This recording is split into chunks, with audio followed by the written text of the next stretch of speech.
ආයිබෝන් ජීවිතය සහ පාඩම් පොත යා කරන අමුතු ඉස්කෝලේ ITN ටෙලිවිෂන් ඉස්කෝලේ. ඔබට මතක ඇති දියවැඩියාව සහ අන්තරාසර්ග ග්‍රන්ථි පද්ධතිය ගැන අපි ටෙලිවිෂන් ඉස්කෝලෙන් කතා කළා. මේ පාඩම් පෙළට ඉතා ඉහළ මට්ටමේ ප්‍රතිචාරයක් ලැබුණා. ඒ නිසාම අප කල්පනා කළා එහි ඉතිරි පාඩම් ටිකක් ටෙලිවිෂන් ඉස්කෝලෙන් කරන්නට අද වෙන්නේ අන්තරාසර්ග පද්ධතිය සහ හෝමෝන ගැන කතා කරන්න. අපි හෝමෝන ගැන කතා කරනවා කියලා පොරොන්දු වුණානේ. මා කැමති අපේ ගුරු මණ්ඩලයේ මුලින්ම හඳුන්වා දෙන්න අපේ ආරාධනා ද ටෙලිවිෂන් ඉස්කෝලේට සහභාගී වෙනවා. අපේ රටේ කීර්තිමත් විශේෂඥ වෛද්‍යවරයෙක්. එතුමා දියවැඩියාව සහ අන්තරාසර්ග ග්‍රන්ථි පද්ධතිය පිළිබඳ විශේෂඥ වෛද්‍යවරයෙක්. කොළඹ විශ්වවිද්‍යාලයේ වෛද්‍ය පීඨයේ ජ්‍යෙෂ්ඨ කතිකාචාර්ය විද්‍යාජෝති ප්‍රසාද් කටුලන්ද මහත්මයා. ආයිබෝවන්. ඉතා ගෞරවණීයව පිළිගන්නවා මේ විශේෂ ශාස්ත්‍රයේ අපේ රටේ ඉන ඉතා ඉහළම මට්ටමේ විශේෂඥ වෛද්‍යවරයෙක් හැටියට එතුමා හඳුන්වා දෙන්න පුළුවන්. ඒ වගේම අපේ ප්‍රකට ජීව විද්‍යාව ගුරුතුමා තිස්ස ජනනායක මහත්මයා ඔබත් පිළිගන්නවා ආයිබෝවන්. හොඳයි අපි පාඩම පටන් ගමු. උපතේ සිට මරණය දක්වා ඉතා වැදගත් රසායනික ක්‍රියාවලීන් රැසක් අපේ ශරීරය තුළ අප නොදැනුවත්ව සිද්ධ වන්නා වූ රසායනික ක්‍රියාවලීන් කීපයක් ගැන අප කතා කරනවා. ඉතා හොඳින් අහගෙන ඉන්න වැදගත් දෙයක් තියෙනවා නම් සටහන් කරගන්නට තිස්ස ජනනායක ගුරුතුමා. අයිබෝවන් සියලුම දෙනාට අපි මීට පෙරත් මේ අන්තරාසර්ග ග්‍රන්ථි පද්ධතිය ගැන කතා කළා. මේ අන්තරාසර්ග ග්‍රන්ථි පද්ධතිය කියලා කියපුවාම එක ග්‍රන්ථියක් නෙමෙයි ග්‍රන්ථි ගණනාවක් තියෙනවා. දැන් ඉස්සරලාම හිස කියන කොටසින් ගත්තොත් ඔබ දන්නවනේ මේ ඇතුලේ මොලේ තියෙනවා කියලා. ඒ මොලේ ඇතුලේ තියෙනවා අන්තරාසර්ග ග්‍රන්ථි කොටසක්. ඒකට කියන්නේ හයිපොතැලමස් කියලා. ඒතර ඒ හයිපොතැලමසෙන් පල්ලහැට එනකොට තියෙනවා පිටියුටරි ග්‍රන්ථිය. එතකොට ඊට පස්සේ ඔබ දන්නවා මේ බෙල්ල හරියේ ගෙල ප්‍රදේශයේ තියෙනවා තයිරොයිඩ් ග්‍රන්ථිය සහ පැරාතයිරොයිඩ් ග්‍රන්ථිය. ඊට පස්සේ උදර කුහරයේ හරියට එනකොට තියෙනවා වකුගඩු දෙක උඩ තියෙනවා අධිවෘක්ක ග්‍රන්ථි. ඊට පස්සේ ආමාශයට යටින් තියෙනවා අග්න්‍යාශය කියන ග්‍රන්ථිය. ඊට පස්සේ පිරිමෑගේ නම් වෘෂණ ක්‍රියා කරනවා මේ හෝමෝන නිපදවන මේ ග්‍රන්ථියක් නිර්නාල ග්‍රන්ථියක් ලෙස කාන්තාවන්ගේ ඩිම්බකෝෂ ක්‍රියා කරනවා හෝමෝන නිපදවන නිර්නාල ග්‍රන්ථියක් ලෙස. ඒතකොට දැන් මේ නිර්නාල ග්‍රන්ථි කියන්නේ මොනවද කියලා මම එදා ඔබට පැහැදිලි කරා. මම නැවතත් ආයෙත් පොඩ්ඩක් හැඳින්වීමක් කරන්නම්. ග්‍රන්ථියක් කියන්නේ ශ්‍රාවයක් නිකුත් කරන එකක්. නිර්නාල ග්‍රන්ථි නැත්නම් අන්තරාසර්ග ග්‍රන්ථි කියලා කියන්නේ ඒ ග්‍රන්ථිය තුල නිපදවන ශ්‍රාවය නිකුත් කරන්න ඒ ග්‍රන්ථියටම ප්‍රණාලයක් වෙනම නැහැ. ඒ ග්‍රන්ථියේ තියෙන ශ්‍රාවය නිකුත් කරන්නේ රුධිරයට. රුධිරය ඔස්සේ තමයි දේහය පුරාම යන්නේ. ඒක තමයි නිර්නාල නැත්නම් අන්තරාසර්ග ග්‍රන්ථි වල ස්වභාවය. එතකොට මේ මම හිතනවා මේ පද්ධතිය පිළිබඳව ඒ තරම්ම මේ ලොකු දැනුවත්කමක් සාමාන්‍ය අය තුල නැහැ. නමුත් ජීවිතේට මේ ඊ타ත්ම බලපාන සාධකයක් වෙනවා. මොකද මේ හැම ග්‍රන්ථියකින්ම නිපදවන හෝමෝන සමහර ග්‍රන්ථි වලින් හෝමෝන රාශියක් නිපදවනවා. විශාල හෝමෝන ප්‍රමාණයක් නිෂ්පාදනය කරනවා. එතකොට ඒ නිෂ්පාදනය කරන හෝමෝන අපේ මුළු ශරීරයේ ජීව ක්‍රියාවලිය හැම එකටම වගේ ලොකු බලපෑමක් ඇති කරනවා. ඒ කියන්නේ දැන් ආහාර ජීර්ණයට වුණත් මේ යම්කිසි ආකාරයක හෝමෝන බලපෑම් ඇති වෙනවා. එතකොට රුධිරයේ ග්ලූකෝස් මට්ටම පාලනය කරන්න හෝමෝන බලපෑම් ඇති කරනවා. එතකොට මුත්‍රා නිෂ්පාදනය කරනකොට නිෂ්පාදනය කරන මුත්‍රා ප්‍රමාණය අඩු වැඩි වීමට ඒක බලපානවා. ඒ වගේම පුංචි කාලෙම ගත්තොත් එහෙම වර්ධක හෝමෝනය කියන එක ගත්තොත් අපේ මුළු දේහෙම වර්ධනයට බලපානවා. ඒ කියන්නේ අස්ථිබල වර්ධනයට, පේශිබල වර්ධනයට බලපානවා. යම් ආකාරයකින් ඒවයේ යම්කිසි අඩුවීමක් වැඩිවීමක් වුණොත් ඒක සම්පූර්ණ අපේ ක්‍රියාකාරීත්වය සහ අපේ ව්‍යුහය මුළුමනින්ම වෙනස් වෙන්න හේතු වෙන්න පුළුවන්. ඉතින් ඒක නිසා මේ ගැන අපි විශේෂයෙන් කතා කරන්න බලාපොරොත්තු වෙනවා. ඒ වගේම අපිට එම ක්ෂේත්‍රයේ විශාල දැනුම් සම්භාරයක් ප්‍රායෝගික න්‍යායික දැනුම් සම්භාරයක් තියෙන අපිට වෛද්‍යවරයෙක් ඉන්නවා මේ අවස්ථාවේ.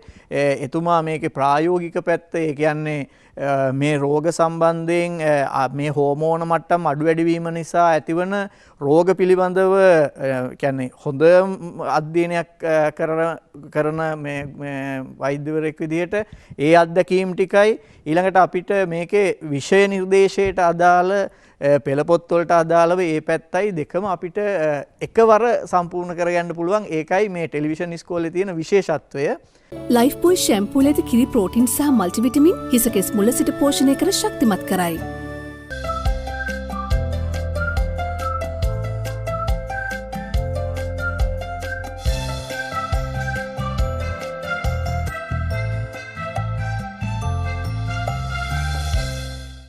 ලයිෆ් බොයි ෂැම්පූල ඇති කිරි ප්‍රෝටින් සහ මල්ටිවිටමින් හිස කෙස් මුල සිට පෝෂණය කර ශක්තිමත් කරයි. අපි මෙතනින් පටන් ගමු.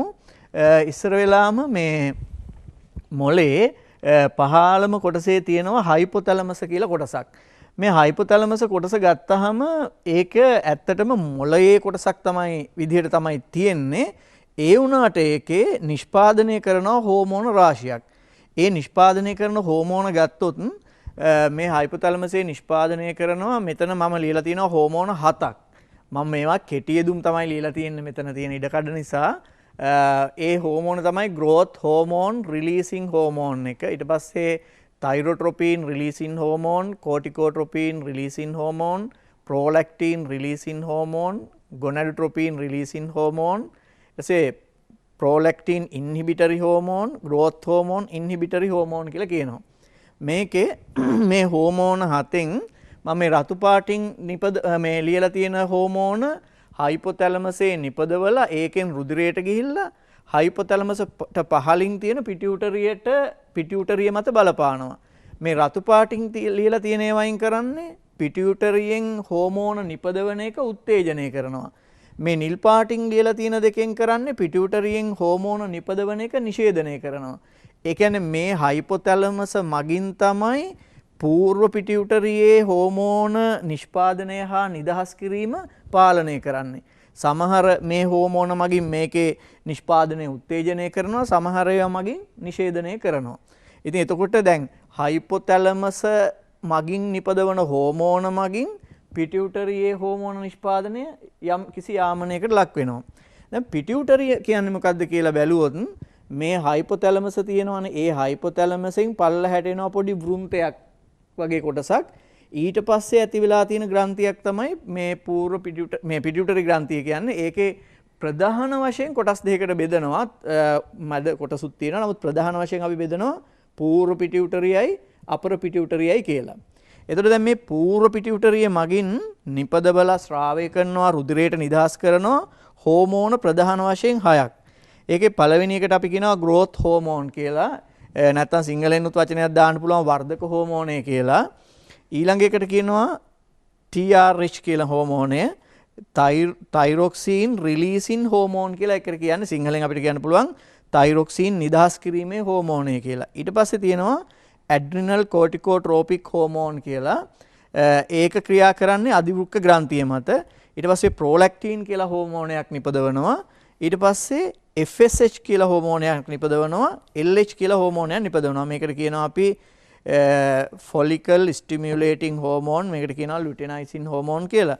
follicle stimulating hormone කියන එකෙන් කරන ක්‍රියාව සහ luteinizing hormone එකෙන් කරන ක්‍රියාවලිය බලපාන්නේ විශේෂයෙන්ම ප්‍රජනක පද්ධතිය, ප්‍රජනක අවයව මත. එතකොට දැන් දැන් මේකෙත් අන්තර් සහසම්බන්ධතාවය පෙන්වන්න පුළුවන්. හයිපොතැලමසින් මේ growth hormone releasing hormone එක නිපදවපුවාම ඒක මෙතනින් නිපදවන වර්ධක හෝමෝනය උත්තේජනය කරන්න හේතු වෙනවා.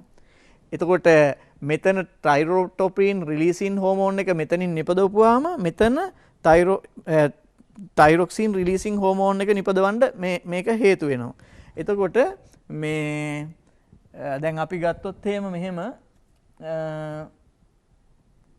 දැන් මෙතන මේ හයිපොතැලමස් මේ දෙකටම බලපානවනේ, పూర్ව පිටියුටරියටයි අපර පිටියුටරියටයි. එතකොට මේ දැන් මෙතන තව සිදුවීමක් වෙනවා. ඒ තමයි මේ හයිපොතැලමස් තුල තවත් හෝමෝන දෙකක් නිපදවනවා. ඒ හෝමෝන දෙක නිපදවලා මේ වගේ නියුරෝන සෛලවල ඒ හෝමෝන නිපදවලා මෙහෙම ගෙනහලා අපර පිටියුටරියේ ගබඩා කරනවා. ඒ අපර පිටියුටරියේ ගබඩා කරන හෝමෝන දෙක වෙන්නේ මෙතන තියෙනවා ADH කියන හෝමෝනය සහ ඊට පස්සේ ඔක්සිටොසින් කියන හෝමෝනය. එතකොට මෙතනිනුත් හෝමෝන දෙකක් ස්‍රාවය කරනු ලබනවා. ඉතින් එහෙම ගත්තාම මේක මේ හරි සංකීර්ණ ක්‍රියාවලියක් මේ හෝමෝනවල ක්‍රියාකාරීත්වය. ඒ වගේම ඒවා එකිනෙකට විශේෂයෙන්ම අන්තර් සහසම්බන්ධතාවයකින් යුක්තව ක්‍රියා කරනවා. ඒ කියන්නේ එක ග්‍රන්ථියකට තව ග්‍රන්ථියක් සම්බන්ධයි. දැන් උදාහරණයක් විදිහට ගත්තොත් එහෙම දැන් මෙතන මම ඔබට කියවනේ growth hormone releasing hormone එක කියලා. ඒකෙන් growth hormone එක නිෂ්පාදනය කරන එක උත්තේජනය කරනවා. මෙතන තියෙනවානේ growth hormone inhibitory hormone කියලා. ඒකෙන් growth hormone එක නිපදවන එක නිෂේධනය කරන්න පුළුවන්. එතකොට ඒ විදිහට මේ මුළු මේ පද්ධතිය මගින් දැන් මම මෙතන ඇඳලා තියෙන ග්‍රන්ථි දෙකයි තව පහළට යනකොට තව පද්ධති තියෙනවා.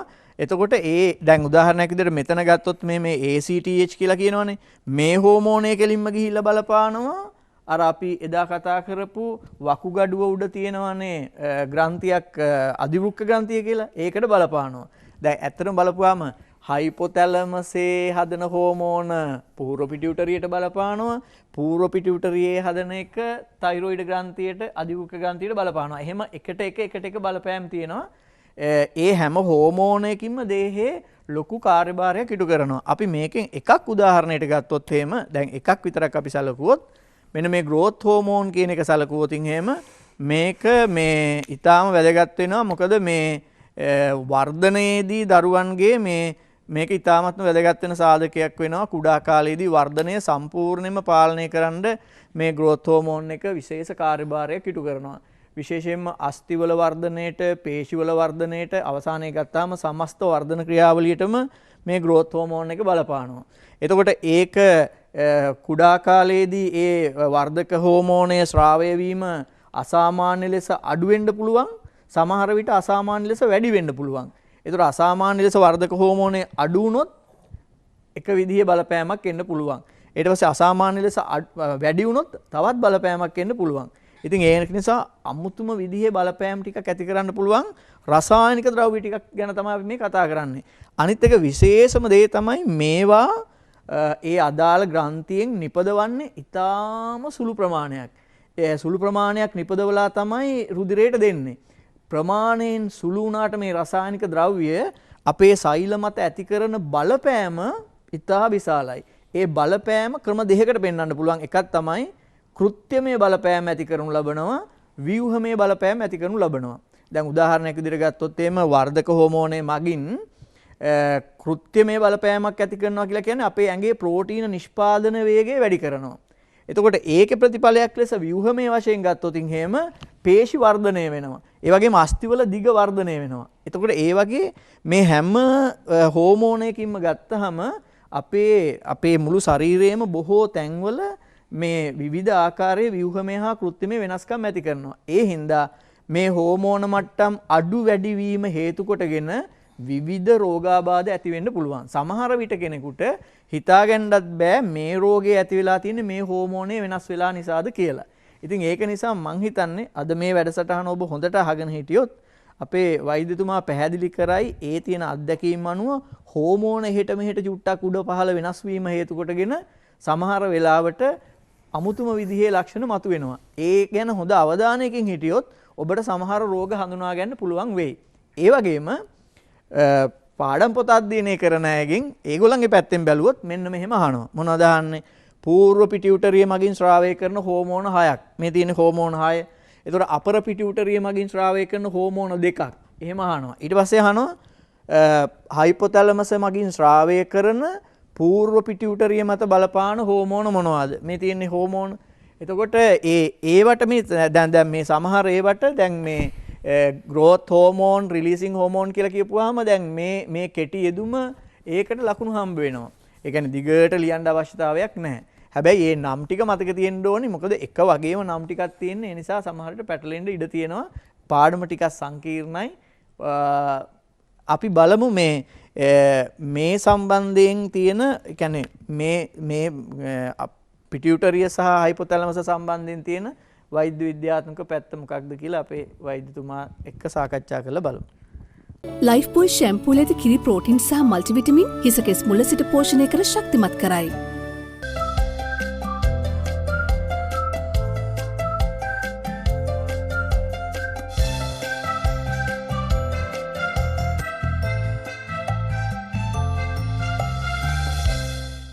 ලයිෆ්බෝයි ෂැම්පූල ඇති කිරි ප්‍රෝටින් සහ මල්ටිවිටමින් හිසකෙස් මුල සිට පෝෂණය කර ශක්තිමත් කරයි. හරියට නොදැන විභාගයට ගියොත් විභාගය අසමත්. හරියට නොදැන ජීවිතයේ ගත කළොත් ජීවිතෙත් අසමත්. ජීවිතය සහ පාඩම් පොත යා කරන අමුතු ඉස්කෝලේ ටෙලිවිෂන් ඉස්කෝලේ කියලා අපි කීවා. මේ පාඩම් ටික හොඳට අහගෙන හිටියොත් විභාගෙට හොඳට ලකුණු ගන්නට පුළුවන්. මේක මේ ශිෂ්‍යත්ව මට්ටමින් ඉහළ හැම දරුවෙකුටම ඉතා වැදගත්. හැම පන්තියකම විවිධ මට්ටම් වලින් මේ පාඩම තියෙනවා. සාමාන්‍ය පෙළ උසස් පෙළ විභාග වලට විශේෂයි. තිස්ස ජනනායක මහත්තයා කදිමට පැහැදිලි කරද්දී මට හිතුනේ මේක මහා පුදුමාකාර පද්ධතියක් නේ. මේ ශරීරය අපේ සාමාන්‍ය විද්‍යා දැනුමට අනුව අපි දන්නවා මේ ශරීරයේ එක අවයවයක් හුදකලාව තිබ්බට වැඩ කරන්න බෑ.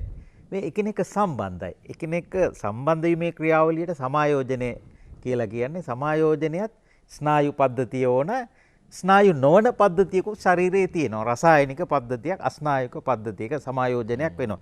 දැන් අත තිබ්බට නිකම්ම අත තිබ්බට වැඩක් නැහැනේ. මේ අත වැඩ කරන්න ඕන. අත වැඩෙන්න ඕන. ඒකට මේ පද්ධති දෙකම වැදගත් කියලා අපි විද්‍යා පාඩමේදී ඉගෙන ගන්නවා.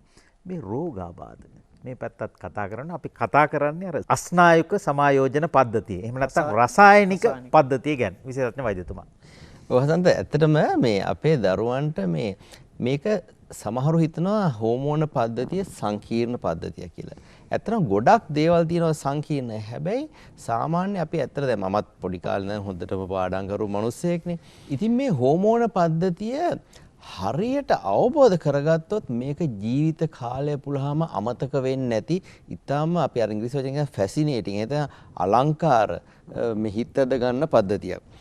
ඉතින් අපි දැන් මුලින්ම බලමු දල වශයෙන් අපේ මේ ගුරුතුමා හොඳට පැහැදිලි කළා හෝමෝන පද්ධතිය පිළිබඳව.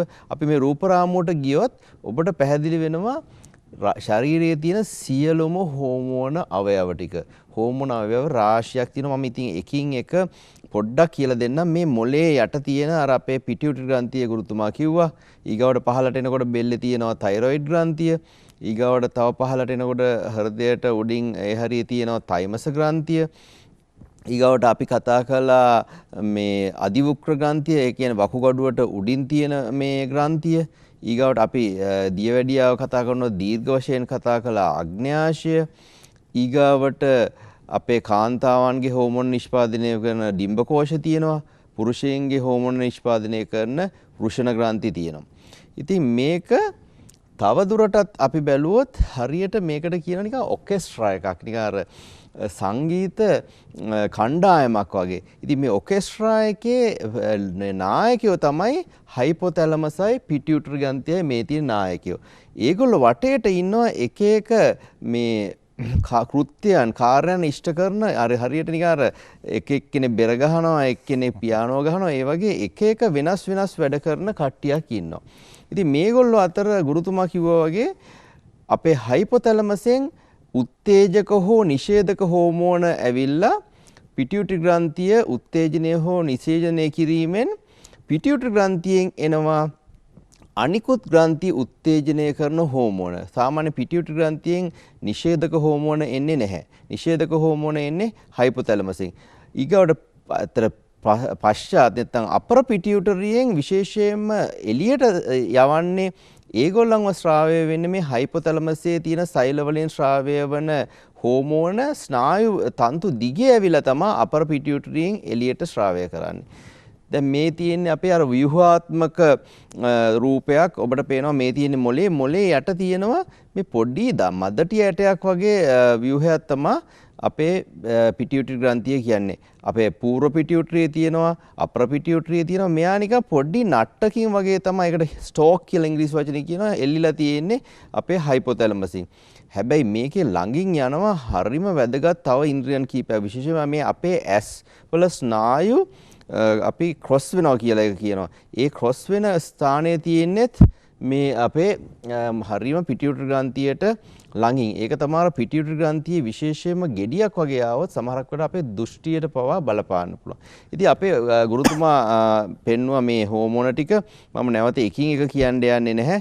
විශේෂයෙන්ම හෝමෝන අර එක එක මට්ටම් වල හෝමෝන හරියට අපි අවබෝධ කරගත්තොත් මොලේට දාගත්තොත් අමතක වෙන්නේ නැහැ. උදාහරණයක් ගන්න අපි ගුරුතුමාත් කිව්වම TRH තයිරොට්‍රොෆින් රිලීසිං හෝමෝන්. පොඩ්ඩක් මේකෙදි අපේ මං හිතන්නේ විශේෂයෙන්ම උසස් පෙළ දරුවන්ට තව කියන්නද කැමති පොඩ්ඩක් ඉංග්‍රීසි චුට්ටකුත් ඉගෙන ගන්න මෙතෙන්දී. ඒතකොට ඉංග්‍රීසි චුට්ටකුත් එක්ක මේ නම් ඉගෙන ගත්තොත් ජීවිතේට අමතක වෙන්නේ නැහැ.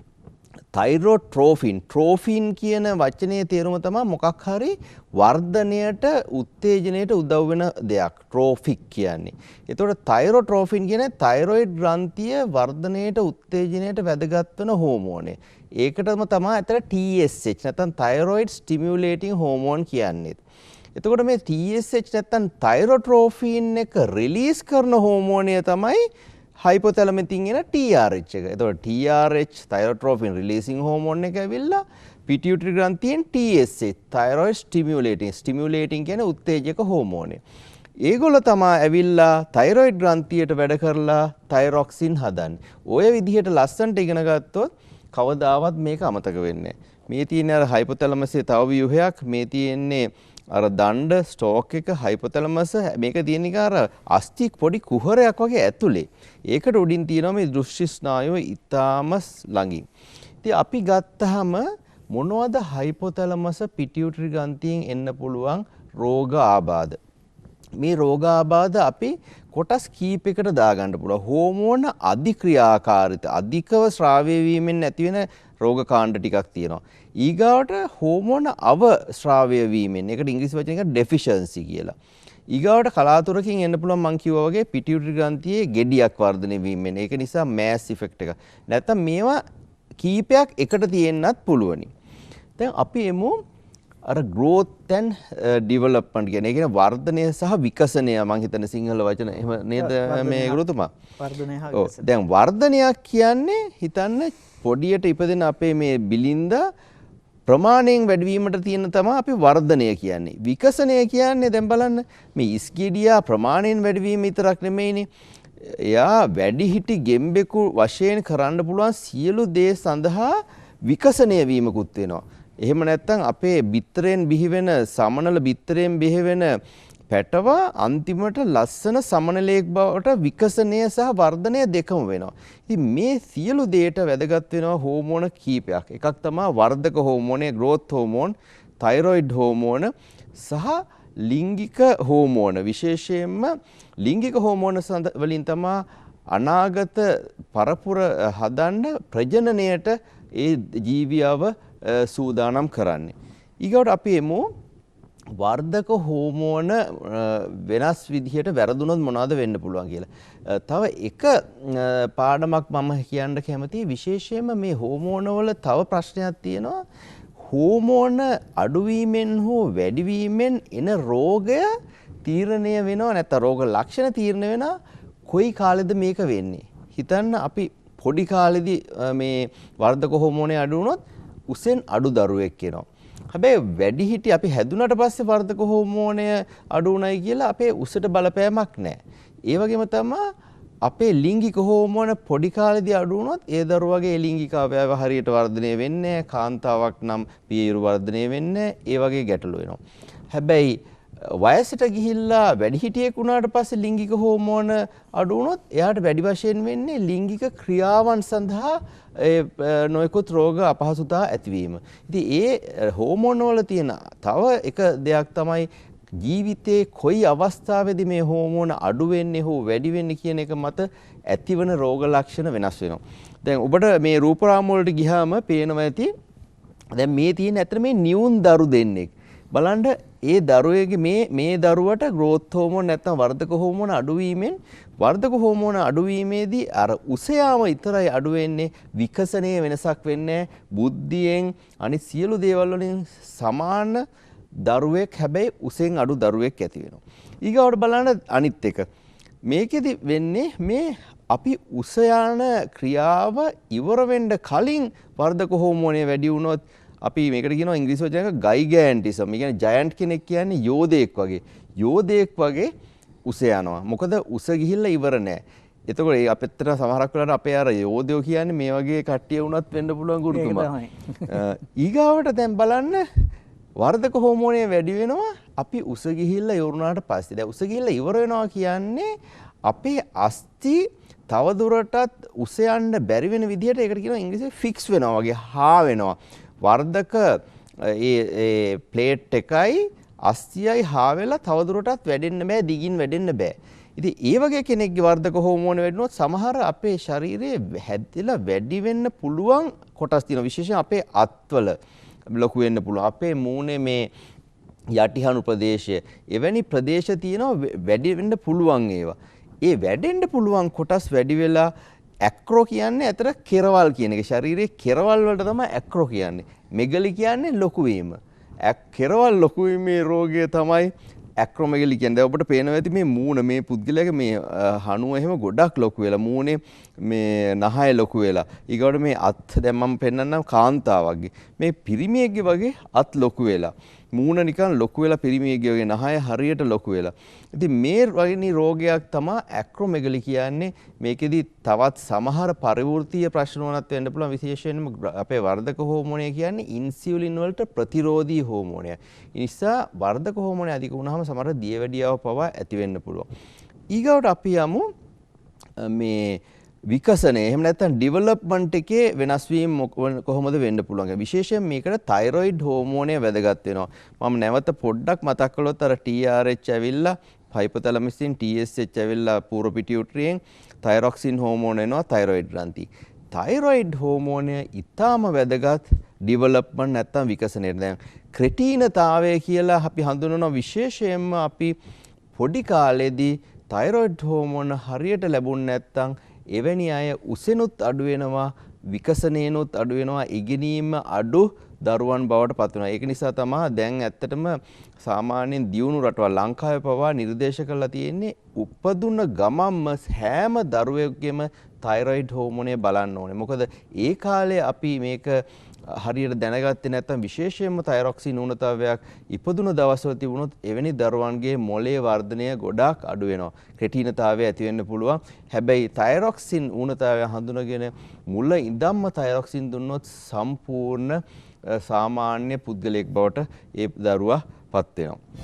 ලයිෆ් බොයි ෂැම්පූල ඇති කිරි ප්‍රෝටින් සහ මල්ටිවිටමින් හිස කෙස් මුල සිට පෝෂණය කර ශක්තිමත් කරයි.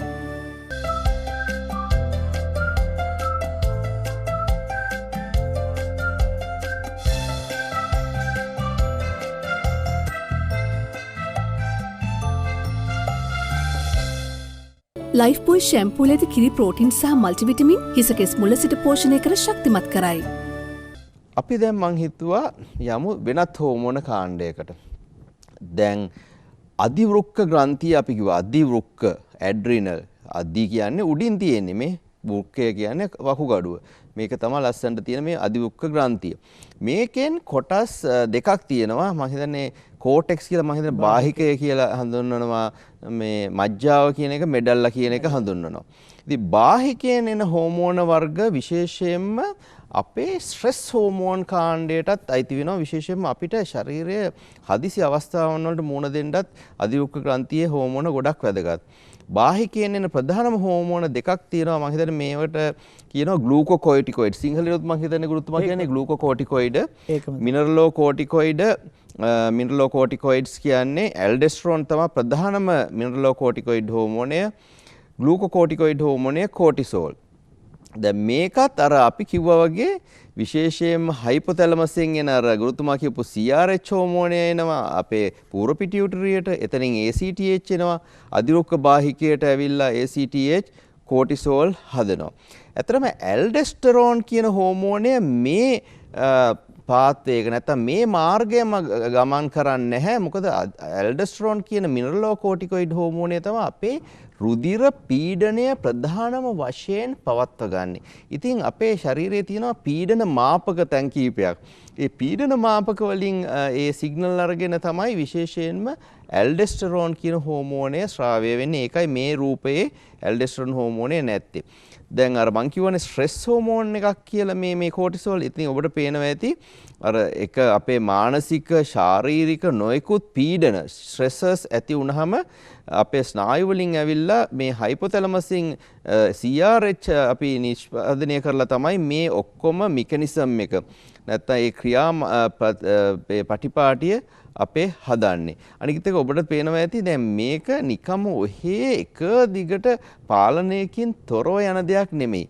දැන් එක පැත්තකින් මේවා උත්තේජක හෝමෝන එනකොට අර ග්‍රන්ථියෙන් ඒ හෝමෝන ප්‍රමාණයක් ආවම ඒකට ඉංග්‍රීසි වචනයක් කියනවා ෆීඩ්බැක් නෙගටිව් ෆීඩ්බැක් එහෙම නැත්නම් නිෂේධන කරණයක් මේ පසු පෝෂණ නිෂේධනයක් සිද්ධ වෙනවා ඕනෑවට වඩා මේ හෝමෝනේ එන එක වළක්වන්න.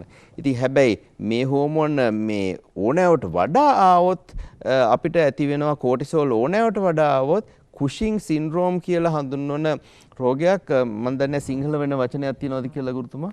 ඒකම තමයි නේද? ඉතින් මේකෙදී ඇත්තටම රෝග ලක්ෂණ රාශියක් ඇති වෙනවා මේකෙදී. අධික රුධිර පීඩනය, අනික ග්ලූකෝකෝටිකොයිඩ් හෝමෝන අපේ කාබෝහයිඩ්‍රේට් මේ මෙටබොලිසම් පරිවෘත්තියට අපේ මේද පරිවෘත්තියටත් යම් ප්‍රමාණයකට බලපානවා. ඉතින් එවැනි පුද්ගලයන් නිකන් හරියට අර දොඩම් ගෙඩියකට කෝටු ගැහුවාගේ ඔබට පේනවා ඇති සෙන්ට්‍රල් ඔබීසිටි කියලා එකට කියන්නේ. අපේ දේහයේ ප්‍රධාන දේහයේ ප්‍රදේශයේ මහත් වෙන අතර කකුල් වගේ ඒවා හීනි වෙනවා. ඊට අමතරව අධික රුධිර පීඩනය එන්න පුළුවන් මානසික ශාරීරික රාශියක් වෙන මේක දුර්ලභ ලෙඩක් වුණත් මේක භයානක ලෙඩක්. නමුත් මේවට හසන්ත හරියට රෝග ලක්ෂණ අපි දැනගත්තොත් මේ රෝග හඳුනගෙන ප්‍රතිකාර කර්ම ඕනේ තරම් ශ්‍රී ලංකාව පුරා තියෙනවා. ඊගාවට අපි කතා කළා මේ මිනරලෝකෝටිකොයිඩ් හෝමෝන ගැන.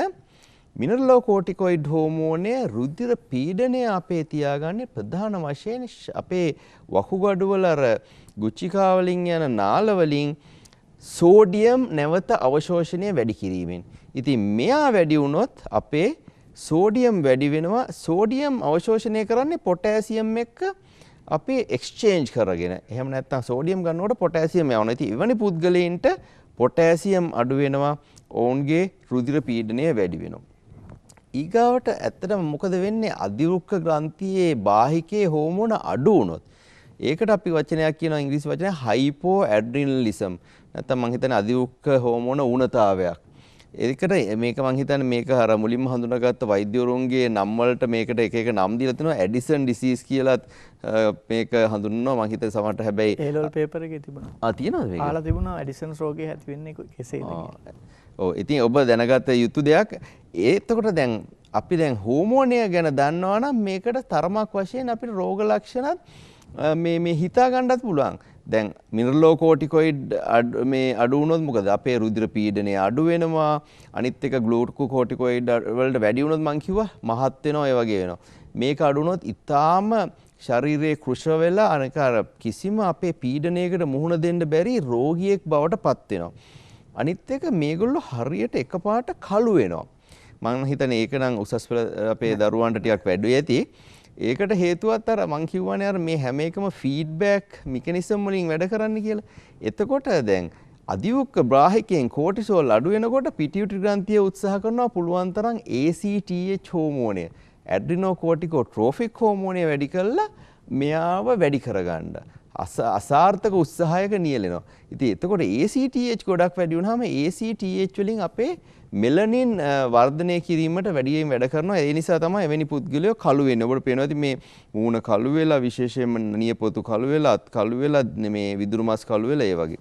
ඉතින් මේකත් ඇත්තට භයානක රෝගයක් නිතර දකින්නේ. නමුත් කෙනෙක් ඊට අධික වශයෙන් එකපාරට කලන්තේ දානවා මේ උන්ගේ රුධිර පීඩනය වැඩි වෙනවා. එවැනි කෙනෙකුට සමහරක් වෙලාවට මේ තත්ත්වය තියෙන්න පුළුවන්. ඊගාවට අපි එමු තවත් හෝමෝනයක් අපි ඔක්කොම මේකෙන් උදව් අරගෙන තියෙනවා ප්‍රෝලැක්ටින් හෝමෝනය. අපි කිරි බීලා තියෙනවා නම් ඒ කිරි බීලා තියෙන්නේ මේ හෝමෝනය නිසා. ප්‍රෝලැක්ටින් හෝමෝනය තමයි කිරි ශ්‍රාවය කරන්න වැදගත් වෙන්නේ. විශේෂයෙන්ම දරුවෙක් කුසට ගියාම ඒ දරුවා කුසට ගියාට පස්සේ අම්මගේ ප්‍රෝලැක්ටින් වැඩි වෙන්න පටන් ගන්නවා. ඒ ප්‍රෝලැක්ටින් වැඩි වීම නිසා අම්මගේ ස්තන ග්‍රන්ථි වර්ධනය වෙලා කිරි නිෂ්පාදනය වෙලා තව දුරටත් දරුවා ඉපදුනාට පස්සේ විශේෂයෙන්ම දරුවා අඬනකොට එහෙම අම්මගේ එහෙම ප්‍රෝලැක්ටින් ප්‍රමාණය ගොඩක් වැඩි වෙනවා. ඉතින් එතකොට තමයි කිරි නිෂ්පාදනය වෙන්නේ. හැබැයි දැන් මම හිතන්නේ ඒක උසස් පෙළ නම් අහන්න නැතුව සාමාන්‍ය මේ දැනුමට මම කියන්නේ දැන් මොකද වෙන්නේ දැන් අපේ දරුවෙක් බිහි නොකරපු කෙනෙක්ගේ ප්‍රොලැක්ටින් වැඩි වුණොත් කාන්තාවක් නම් එයාට කිරියෙන්න පටන් ගන්න පුළුවන්. ඉතින් සාමාන්‍ය දරුවෙක් නැතුව කිරියෙන්න ගත්තොත් ලොකු ගැටලුවක් වෙනවානේ. ඉතින් මේ ප්‍රොලැක්ටිනෝමා එහෙම නැත්නම් ප්‍රොලැක්ටින් අධික වීමෙන් එන තත්ත්වයක් තමයි දරුවෙක් නැතුවත් කාන්තාවන්ට නම් කිරියෙන්න පුළුවන්. පිරිමියට ඔවුන්ගේ ස්තන ග්‍රන්ථි වර්ධනය වෙන්න පුළුවන්. වෛද්‍ය විද්‍යාත්මක වචනය අපි ඒකට කියන්නේ ගයිනකොමැස්ටියා තත්ත්වය කියලා. ඊට අමතරව දැන් කිරි හෝමෝනය තව අපි ඇත්තටම මේක පරිණාමයටත් යන්න පුළුවන් හසන්ත. දැන් හිතන්න දරුවෙක් ඉපදුනේ ගමන්ම අම්මා කෙනෙකුට විශේෂයෙන්ම තව දරුවෙක් හැදුනොත් අර දරුවව විශේෂයෙන් අපේ කැලෑ යුගයේ වගේ ඉන්නකොට මේ නිග්ලෙක්ට් වෙලා සත්තු එහෙම කාලා නැති වෙන්න පුළුවන්. අපේ මානව නැත්තම් ඕනෙම සත්ත්ව වර්ගයක් ඉදිරියට යන්න නැති වෙන්න පුළුවන් අම්මා තව දරුවෙක් හැදුනොත් අර මුල් කිරි දෙන කාලේ වගේ විශේෂයෙන්. ඉතින් කිරි හෝමෝනය වැඩ කරනවා විශේෂයෙන්ම අපේ ප්‍රජනක පද්ධතියේ ක්‍රියාව අඩු කරන්න. ඉතින් ඒතකොට විශේෂයෙන්ම කාන්තාවක්ගේ නම් ඔසප් චක්‍රය නවතිනවා. ඔවුන්ට තව අර ලිංගික ආශාවන් වගේ දේවල් නැතිනවා. පිරිමින්ටත් මේක ප්‍රොලැක්ටින් හෝමෝනේ වැඩි වුණොත් සමහරට ඔවුන්ගේ ලිංගික ආශාවන් අඩු වෙලා ප්‍රාණවත් වීම අඩු වීම වගේ එවැනි ලක්ෂණ එන්න පුළුවන් ප්‍රොලැක්ටින් වැඩි වීමෙන්. පිරිමින්ටත් ඉඳ හිට එහෙම කිරියරෙන්ට පුළුවන්ද විසන්ත වෛද්‍යතුමා? පිරිමින්ට කිරියනවා හරිම අඩුයි. මොකද ඔවුන්ගේ ස්තන ග්‍රන්ථි හැදිලා නැති නිසා සාමාන්‍යයෙන් එවැනිම තත්ත්වයක් අපි ඉතාම කලාතුරකින් තමයි දකින්නේ. ඔවුන්ගේ විශේෂයෙන්ම සිද්ධ වෙන්නේ මේ ස්තන ග්‍රන්ථි වර්ධනය වීම. කාන්තාවන්ගේ තමයි විශේෂයෙන්ම හරි ඉක්මනට අපි මේක දැනගන්නේ. මොකද ඔවුන් ඒ කාන්තාවන්ට ඉක්මනටම කිරි එන්න පටන් ගන්නවා දරුවෙක් නොලබත්. ඊගවට අපි යමු තවත් අපිට ඉතාම වැදගත් හෝමෝනයකට. සාමාන්‍යයෙන් අපි හැම වෙලාවෙම අපිට මේ වැසිකිළියට ගිහිල්ලා මුත්‍රා කරන්න හේතු නොවෙන්න වැදගත් වෙන හෝමෝනයක් තියෙනවා. ඒකට ඉංග්‍රීසි වචනයක් කියනවා ඇන්ටි ඩයුරෙටික් හෝමෝන් කියලා. ADH කියන වචනයෙන් හඳුන්වන්නේ මේකයි. ගුරුතුමා මේකට සිංහල වචනය ප්‍රතිමෞත්‍රල්‍ය හෝමෝනය කියලා දීලා තියෙනවා. ඔව් ප්‍රතිමෞත්‍රල්‍ය හෝමෝනය කියලා ගුරුතුමා කියනවා. සමුත් මං හිතන්නේ මේකට හුඟක් වෙලාවට මේකෙන් ප්‍රශ්නයක් ඇහුවොත් හැමෝම ADH කියන වචනේ මං හිතන්නේ අහනවා ඇති ප්‍රශ්න පත්‍රයේදී. ADH කියලා වචන ලියපන් ලකුණු. ඔව් ADH කියන එක. ඇන්ටි කියන්නේ විරුද්ධ කියන එක. දැන් ඔයගොල්ලෝ ඉංග්‍රීසි චුට්ටකුත් මම විශේෂයෙන් මම හිතන්නේ A level කරන දරුවෝ පොඩ්ඩක් ඉංග්‍රීසි චුට්ටක් දැනගත්තොත් හරියට ලකුණු ගන්න පුළුවන් හසන්ත. ඇන්ටි කියන්නේ මතක තියාගන්න ලේසි. ඔව් මතක තියාගන්න. ඇන්ටි කියන්නේ විරුද්ධ. ප්‍රෝ කියන්නේ ඊට පක්ෂපාතී වගේ. ප්‍රෝ හෝමෝන් මේ ඒ කියන්නේ ප්‍රෝ දෙයක් කියන්නේ මේකෙන් ඉදිරියට යන දෙයක්. ඇන්ටි කියන්නේ විරුද්ධ. ඒතකොට ඇන්ටි ඩයුරෙසිස් කියන වචනේ තේරුම මොකද්ද? වැඩිපුර මුත්‍රා යනවා. ඒතකොට මුත්‍රායාම අඩු කරන්න වැඩියෙන් මුත්‍රායාම අඩු කරන්න වැදගත් වෙන හෝමෝනය තමයි ඇන්ටි ඩයුරෙටික්. අතට අපි ওই වචන ටික දැනගත්තොත් ගුරුතුමා දරුවට නිකම්ම කාර්යයි ප්‍රශ්න පත්‍රයේ පාඩම් නොකරම මේ උත්තරේ හරියට ගන්න පුළුවන් මේ කටපාඩම් කරන්න අවශ්‍යතාවයක් නැහැ. ඉතින් මේකෙදි වෙන්නේ අපේ මුත්‍රා පෙරිලා ගුච්චිකාව දිගේ අර කලෙක්ටින් ඩක්ස් මං හිතන්නේ සංග්‍රාහක නාලිකා හරහා යනකොට වැඩිපුර තියෙන මුත්‍රාවලේ තියෙන වතුර ටික අවශෝෂණය කරන්න නිකම්ම අවශෝෂණය වෙන්නේ නැහැ. මේකට විශේෂ තියෙනවා ප්‍රතිග්‍රාහක. නිකන් අර අපි ඉංග්‍රීසි වලින් වලද අර ග්ලූකෝස් සෛල වලට යනකොට අපි කිව්වා ගේට්ටු තියෙනවා වගේ. ඒ වගේ ගේට්ටු ටිකක් තියෙනවා. මේ ගේට්ටු ප්‍රමාණය වැඩි කළා ගේට්ටු වලින් වතුර එළියට ගන්න එක වැඩි කිරීම තමයි ADH හෝමෝනයෙන් කරන්නේ. ඊට අමතරව ADH හෝමෝනයෙන් පොඩ්ඩක් අපේ තිබාසය වැඩි කිරීම වගේ දේවලුත් සිද්ධ වෙනවා. ඉතින් අවසාන වශයෙන් අපිට විජලනය වීම වළක්වාගෙන ශරීරයේ ඔස්මොලැලිටි කියලා තියෙනවා. ඒකට කියන්නේ ආශෘතිය මං හිතන්නේ. ආශෘති විධානය. ආශෘතිය මේ පාලනය කිරීම තමයි ADH හෝමෝනයෙන් සිද්ධ කරන්නේ. විශේෂයෙන්ම හයිපොතැලමසයේ තියෙන ඔස්මෝ රිසෙප්ටර්ස් කියලා. අපේ ශරීරයේ ආශෘතිය වැඩි වෙගෙන යනවා නම් ඔස්මොලැලිටි වැඩි වෙනවා නම් ඒගොල්ලෝ වැඩ කරන්න පටන් අරන් එවනවා ADH හෝමෝනය හයිපොතැලමසෙන් ඇවිල්ලා අපේ අපර පිටියුටරියෙන් එළියට ඇවිල්ලා වැඩිපුර වතුර අරගෙන අපිට වැඩියෙන් වතුර පිට වෙන්නේ නැතුව අපිව ආරක්ෂා කරගන්නවා ජීවිතය ආරක්ෂා කරගන්න. මොකද වෙන්නේ මේක අඩු වුණොත්? මේක අඩු වුණොත් තවත් දියවැඩියාවක් හැදෙනවා. දැන් සාමාන්‍ය දියවැඩියාවට හේතුව දියවැඩියාව වැඩිපුර දියරේ යාම. ඒ කියන්නේ මුත්‍රා වැඩියෙන් යාම. එතකොට ප්‍රධාන අපේ සාමාන්‍ය දියවැඩියාවට හේතුව ග්ලූකෝස් වැඩිවීම මුත්‍රාත් එක්ක ග්ලූකෝස් යාම. දැන් මේ දියවැඩියාව මේකට එන දියවැඩියාවට අපි කියනවා ඩයබටිස් ඉන්සිපිඩස්. මම හිතන්නේ මං සිංහල වචනේ ගුරුතුමාට කියන්න කියලා. අමිෂ්ඨමේහය කියලා තමයි පේපර් එකේ තිබුණේ. මම හිතන්නේ ඒක සිංහලත් නෙමෙයිද මන්ද අමිෂ්ඨමේහය. මං ඇත්තටම මේක බලන අපේ විශේෂයෙන්ම අපේ මේ පේපර්ස් නැත්නම් ප්‍රශ්න පත්‍ර හදන මේ ගුරුතුමාලා ඉන්නවා නම් විශේෂ ඉල්ලීමක් කරනවා. විශේෂයෙන්ම ඉංග්‍රීසි වචනයත් අර ටෙක්නිකල් ටර්ම් එකක් දාන්න. වරහන් ඇතුලේ දැම්මනම් ඒක විශේෂයෙන්ම නැත්නම් දැන් අපි අර වගේ ඒවා අමාරුයිනේ හසන්ත මතක තියාගන්න. අනික විශේෂයෙන්ම මේ දරුවෝ ඉදිරියට යනකොට හුඟක් වෙලාවට මේ ඉංග්‍රීසි මෙඩිකල් ෆැකල්ටි කීගම වලින් තමයි ඉගෙන ගන්න. නැත්නම් බයොලොජි වුණත් මම හිතන්නේ ඉංග්‍රීසියෙන් ඉගෙන ගන්න. ඉතින් මෙතෙන්දි වෙන්නේ මේ දරුවන්ට නැත්තම් මේ පුද්ගලයින්ට නිතරම තිබාසේ වතුරම බොන්න වෙනවා. නැත්තම් වතුර බිව්වේ නැත්තම් මොකද ඇයි මුත්‍රා යනවනේ ඇඟෙන් කිසිම පාලනයකින් නැතුව යනවා. සාමාන්‍යයෙන් මේ වගේ පුද්ගලයන්ට දුර ගමනක් යන්න බෑ. බස් එකෙන් බහින්න වෙනවා නැත්තම් වාහනෙන් බහින්න වෙනවා. නිතරම මුත්‍රා පිට කරන්න සිද්ධ වෙනවා. හැබැයි අපි වතුර බිව්වේ නැතත් මුත්‍රා යනවා. ඒ පාලනයක් නැහැනේ. මේ වගේ කෙනෙක්ට වතුර බොන්න බැරුව ගියොත් විශේෂයෙන්ම සිහි මුර්ඡා වෙලා වතුර බොන්න ගියොත් මිය යන්න පුළුවන්. ඉතින් ඒක නිසා මෙයා නිතරම වතුර බොනවා. හැබැයි අපිට මේකටත් තියෙනවා ප්‍රතිකාර. මේ ADH හෝමෝනය අපේ නහයට ස්ප්‍රේ එකක් වශයෙන් දෙන්නත් පුළුවන් නැත්නම් පෙත්තක් වශයෙන් දෙන්නත් පුළුවන්. මේවටත් ප්‍රතිකාර තියෙනවා. ඉතින් මෙවැනි ලක්ෂණ තියෙනවා නම් බල ඉන්න ඕනේ. අපි ඇවිල්ලා මේවා හොයාගන්න ඕනේ. ලයිෆ් බොයි ෂැම්පූල ඇති කිරි ප්‍රෝටින් සහ මල්ටිවිටමින් හිසකෙස් මුල සිට පෝෂණය කර ශක්තිමත් කරයි.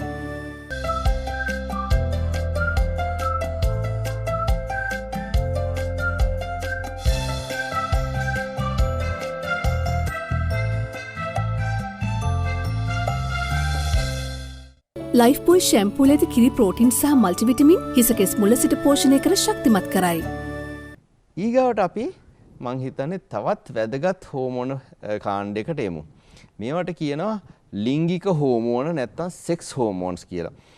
අපි අර පොඩි ඉපදිච්ච දරුවව ලස්සනට පිරිමියෙක් නම් හොඳට හැඩ කඩවසම් පිරිමියෙක් බවට පත් කරනවා. ඊට අමතරව එයාව ප්‍රජනනයට සූදානම් කරනවා. ලිංගික අවයවය වර්ධනය කරනවා. ලිංගික ක්‍රියාකාරීත්වයන් ලිංගික ආශාවයේ සිට ලිංගික ක්‍රියාකාරීත්වයන් සියල්ල පාලනය කරන්න වැදගත් වෙනවා. දැන් ගෑනු අයට තියෙනවා ඊස්ට්‍රජනුයි ප්‍රොජෙස්ටරෝනුයි කියන හෝමෝන තමයි ස්ත්‍රී හෝමෝන දෙක. පිරිමි අයගේ තියෙන ටෙස්ටොස්ටෙරෝන් තමයි හෝමෝනය. පිරිමින්ගේ එන්නේ මේකේ එන්නේ වෘෂණය නැත්නම් ටෙස්ටිස් එකෙන්, ගෑනු අයගේ එන්නේ ඕවරි ඩිම්බකෝෂයෙන්. මේගොල්ලන්ව පාලනය කරන්න ඊට උඩින් ඉන්න ස්තරයේ ඉන්නවා LH නැත්නම් ලියුටිනයිසින් හෝමෝන්, ලියුටිනී කාරක හෝමෝනයත් කියන එක තමයි මෙයා. දැන් ලියුටිනී කාරක හෝමෝනෙන් වැඩි වෙන්නේ පිරිමියාගේ නම් ටෙස්ටොස්ටෙරෝන් ස්‍රාවය කිරීම, ගෑනු අයගේ ඊස්ට්‍රජන් ස්‍රාවය කිරීම. FSH ඒකෙත් ඔය වචනේ මතක තියාගත්තොත් මං හිතන්නේ ගුරුතුමා හරි ලේසි කාර්යය මතක තියාගන්න. ෆොලිකියුලර් ස්ටිමියුලේටිං හෝමෝන්. ෆොලිකල් එක කියන්නේ ෆොලිකල් එකෙන් පස්සේ තමයි අපේ ගැමේට්ස් එහෙම නැත්නම් අර ඩිම්බ සහ ශුක්‍රාණු නිෂ්පාදනය වෙන්නේ. ඉතින් ඒකට තමයි වැදගත් වෙන්නේ මේ FSH කියන හෝමෝනය පිරිමියාගේ නම් ශුක්‍රාණු හදන්න වැදගත් වෙනවා. ගෑනු අයගේ ඩිම්බ හදන්න උදව් වෙනවා. මේගොල්ලන්ව පාලනයට එතනට උඩින් ඉන්නවා අපේ හයිපොතැලමසේ අර්ගතුමා කිව්වා GnRH. දැන් මේ දෙකටම LH FSH දෙකටම කියන එක වචනේ පොදු වචනේ තමයි ගොනැඩෝට්‍රොෆින්. අතන ගොනෑඩ්ස් කියලා කියන්නේ අපි හඳුන්වන්නේ පිරිමියාගේ අපේ වෘෂණ, ගෑනු අයගේ ඩිම්බකෝෂ ගොනෑඩ්ස් නැත්නම් ලිංගික ඒ අවයව. ඒ ගොනෑඩ්ස් වලට ට්‍රොෆින් කියන්නේ මං කිව්වා උත්තේජක හෝමෝන. ඒ දෙක තමයි මේ දෙක. ඒතර ගොනැඩෝට්‍රොෆින්ස් රිලීස් කරන්නේ හයිපොතැලමසෙන් එන අපේ GnRH. ඉතින් බලන්න ලස්සන මේගොල්ලෝ හොඳින් ඉන්නකොට ඊස්ට්‍රජන් ප්‍රොජෙස්ටරෝන් මේගොල්ලෝ සිග්නල් උඩට දෙනවා දීලා කියනවා තව වැඩි ඒවන්න එපා ලස්සනට රෙගියුලේෂන් එකක් පාලනයක් වෙනවා. දැන් මේක තමයි අර හෝමෝන මේව අතර ස්ටෙරොයිඩ් හෝමෝන කාණ්ඩ වලට තමයි ටෙස්ටොස්ටෙරෝන් ඊස්ට්‍රජන් එන්නේ. දැන් මං කිව්වා ටෙස්ටොස්ටෙරෝන් වලින් පිරිමියෙක් හදනවා අපේ වැඩිහිටි පිරිමියෙක් බවට. අපේ ඇත්ත ටෙස්ටොස්ටෙරෝන් වලින් තමයි පිරිමියෙකුගේ ලිංගික ආශාව පිරිමියෙක් වශයෙන් තියෙන අර පොඩි ඇග්‍රෙසිව් බිහේවියර් එක එන්නේ. ඊගාවට අපේ පිරිමියෙක්ට අපේ ගෑනුකට වඩා මසල්ස් නැත්තම් මස්පිඬු ශක්තිමත් ලොකුයි. ඒවට වැදගත් වෙනවා. අපේ පිරිමියාගේ අස්ථි වඩා ශක්තිමත් ලොකුයි. ඒවට වැදගත් වෙනවා. අපේ පිරිමින්ගේ ගෑනු අයට වඩා හිමොග්ලොබින් මට්ටම වැඩි. මොකද ඉස්සර ඉඳන් අපේ පරිණාමයෙන් පිරිමි අය වැඩිපුර මහන්සි වෙන්න වැඩිපුර ඔක්සිජන් ඕන වෙනවා. ඉතින් ලේ සෛල වැඩිපුර වර්ධනය වෙනවා ටෙස්ටොස්ටෙරෝන් වලින්. විශේෂයෙන්ම අපේ දරුවන්ගේ කුඩා පිරිමි දරුවන්ගේ ඔවුන්ගේ ලිංගික අවයව ඒ වැඩිහිටි තත්ත්වයටපත් වෙනවා. අනික මූණේ අපේ රැවුල එනවා. ඊට පස්සේ නොයෙකුත් ශරීරයේ පපු ප්‍රදේශයේ කකුල් කලවා ප්‍රදේශවල ඒ පිරිමියෙකුගේ වගේ රෝම වර්ධනයේට මේ සියලු දේට වැදගත් වෙනවා ටෙස්ටොස්ටෙරෝන් හෝමෝනය. අපි ගත්තොත් ගෑනු අයගේ ඊස්ට්‍රජන් එක ගත්තොත් ඒ සියලු දේ ගෑනු විදිහට සිද්ධ වෙන්නේ ඊස්ට්‍රජන් නිසා. මොලේ ඉඳන් ගෑනු කෙනෙක් වගේ හිතන දේවල් වල ඉඳන් ඊගාවට අපේ පියයුරු වලට මං කිව්වා. ඊගාවට අර ගෑනු කෙනෙක්ගේ ශරීරයේ හැඩය එක එක දැන් අපි දන්නවා ගෑනු කෙනෙක්ගේ විශේෂයෙන්ම තෙල් තැම්පත් වෙන ප්‍රදේශ වෙනස්. අපේ පපු ස්තන ග්‍රන්ථි ප්‍රදේශවල ඊට පස්සේ කලවා ප්‍රදේශවල ගෑනු කෙනෙකුගේ වැඩියෙන් තෙල් තැම්පත් වෙනවා. ඉතින් එවැනි ස්වභාව සියලු දේවල් වලට වැදගත් වෙනවා ඊස්ට්‍රජන් විශේෂයෙන්ම. හැබැයි ප්‍රජනනය ගත්තාම අපේ ඩිම්බ කෝෂ වලට වලින් හැදෙන ඊස්ට්‍රජන් වලින් අපේ යුටරස් එක එහෙම නැත්නම් ගර්භාෂය වැඩිහිටි කෙනෙක්ගේ ගර්භාෂයක් වශයෙන් වර්ධනය වෙලා ඒ යෝනි මාර්ගය එහෙමත් හොඳට වැඩිහිටි කෙනෙක්ගේ වගේ වර්ධනය වෙලා විශේෂයෙන්ම අපි ඉංග්‍රීසි වචන ලුබ්‍රිකේෂන් නැත්නම් ස්නේහණය වෙලා ඒ ප්‍රජනනයට සූදානම් කිරීමට වැදගත් වෙන හෝමෝනය තමයි ඊස්ට්‍රජන් හෝමෝනය. දැන් හසන්ත අපි දල වශයෙන් ගත්තාම මොනවද මේ ලිංගික හෝමෝන අඩුවීමෙන් වැඩිවීමෙන් එන්න පුළුවන් ප්‍රශ්න තියෙනවද කියලා. සාමාන්‍ය ලිංගික හෝමෝන වැඩිවීමෙන් එන ප්‍රශ්න වශයෙන් අපි වැඩියෙන් හඳුනා ගන්න ලොකු ප්‍රශ්න නැහැ. විශේෂ හුඟක් දේවල් වෙන්නේ අඩුවීමෙන් වීම හෝ වැරදි කෙනෙකුට වැඩි වුණොත්. විශේෂයෙන් හිතන්න කාන්තාවකට ටෙස්ටොස්ටෙරෝන් වැඩි වෙනවා. එවැනි තත්වයක් වුණොත් ගැටලු එන්න පුළුවන්.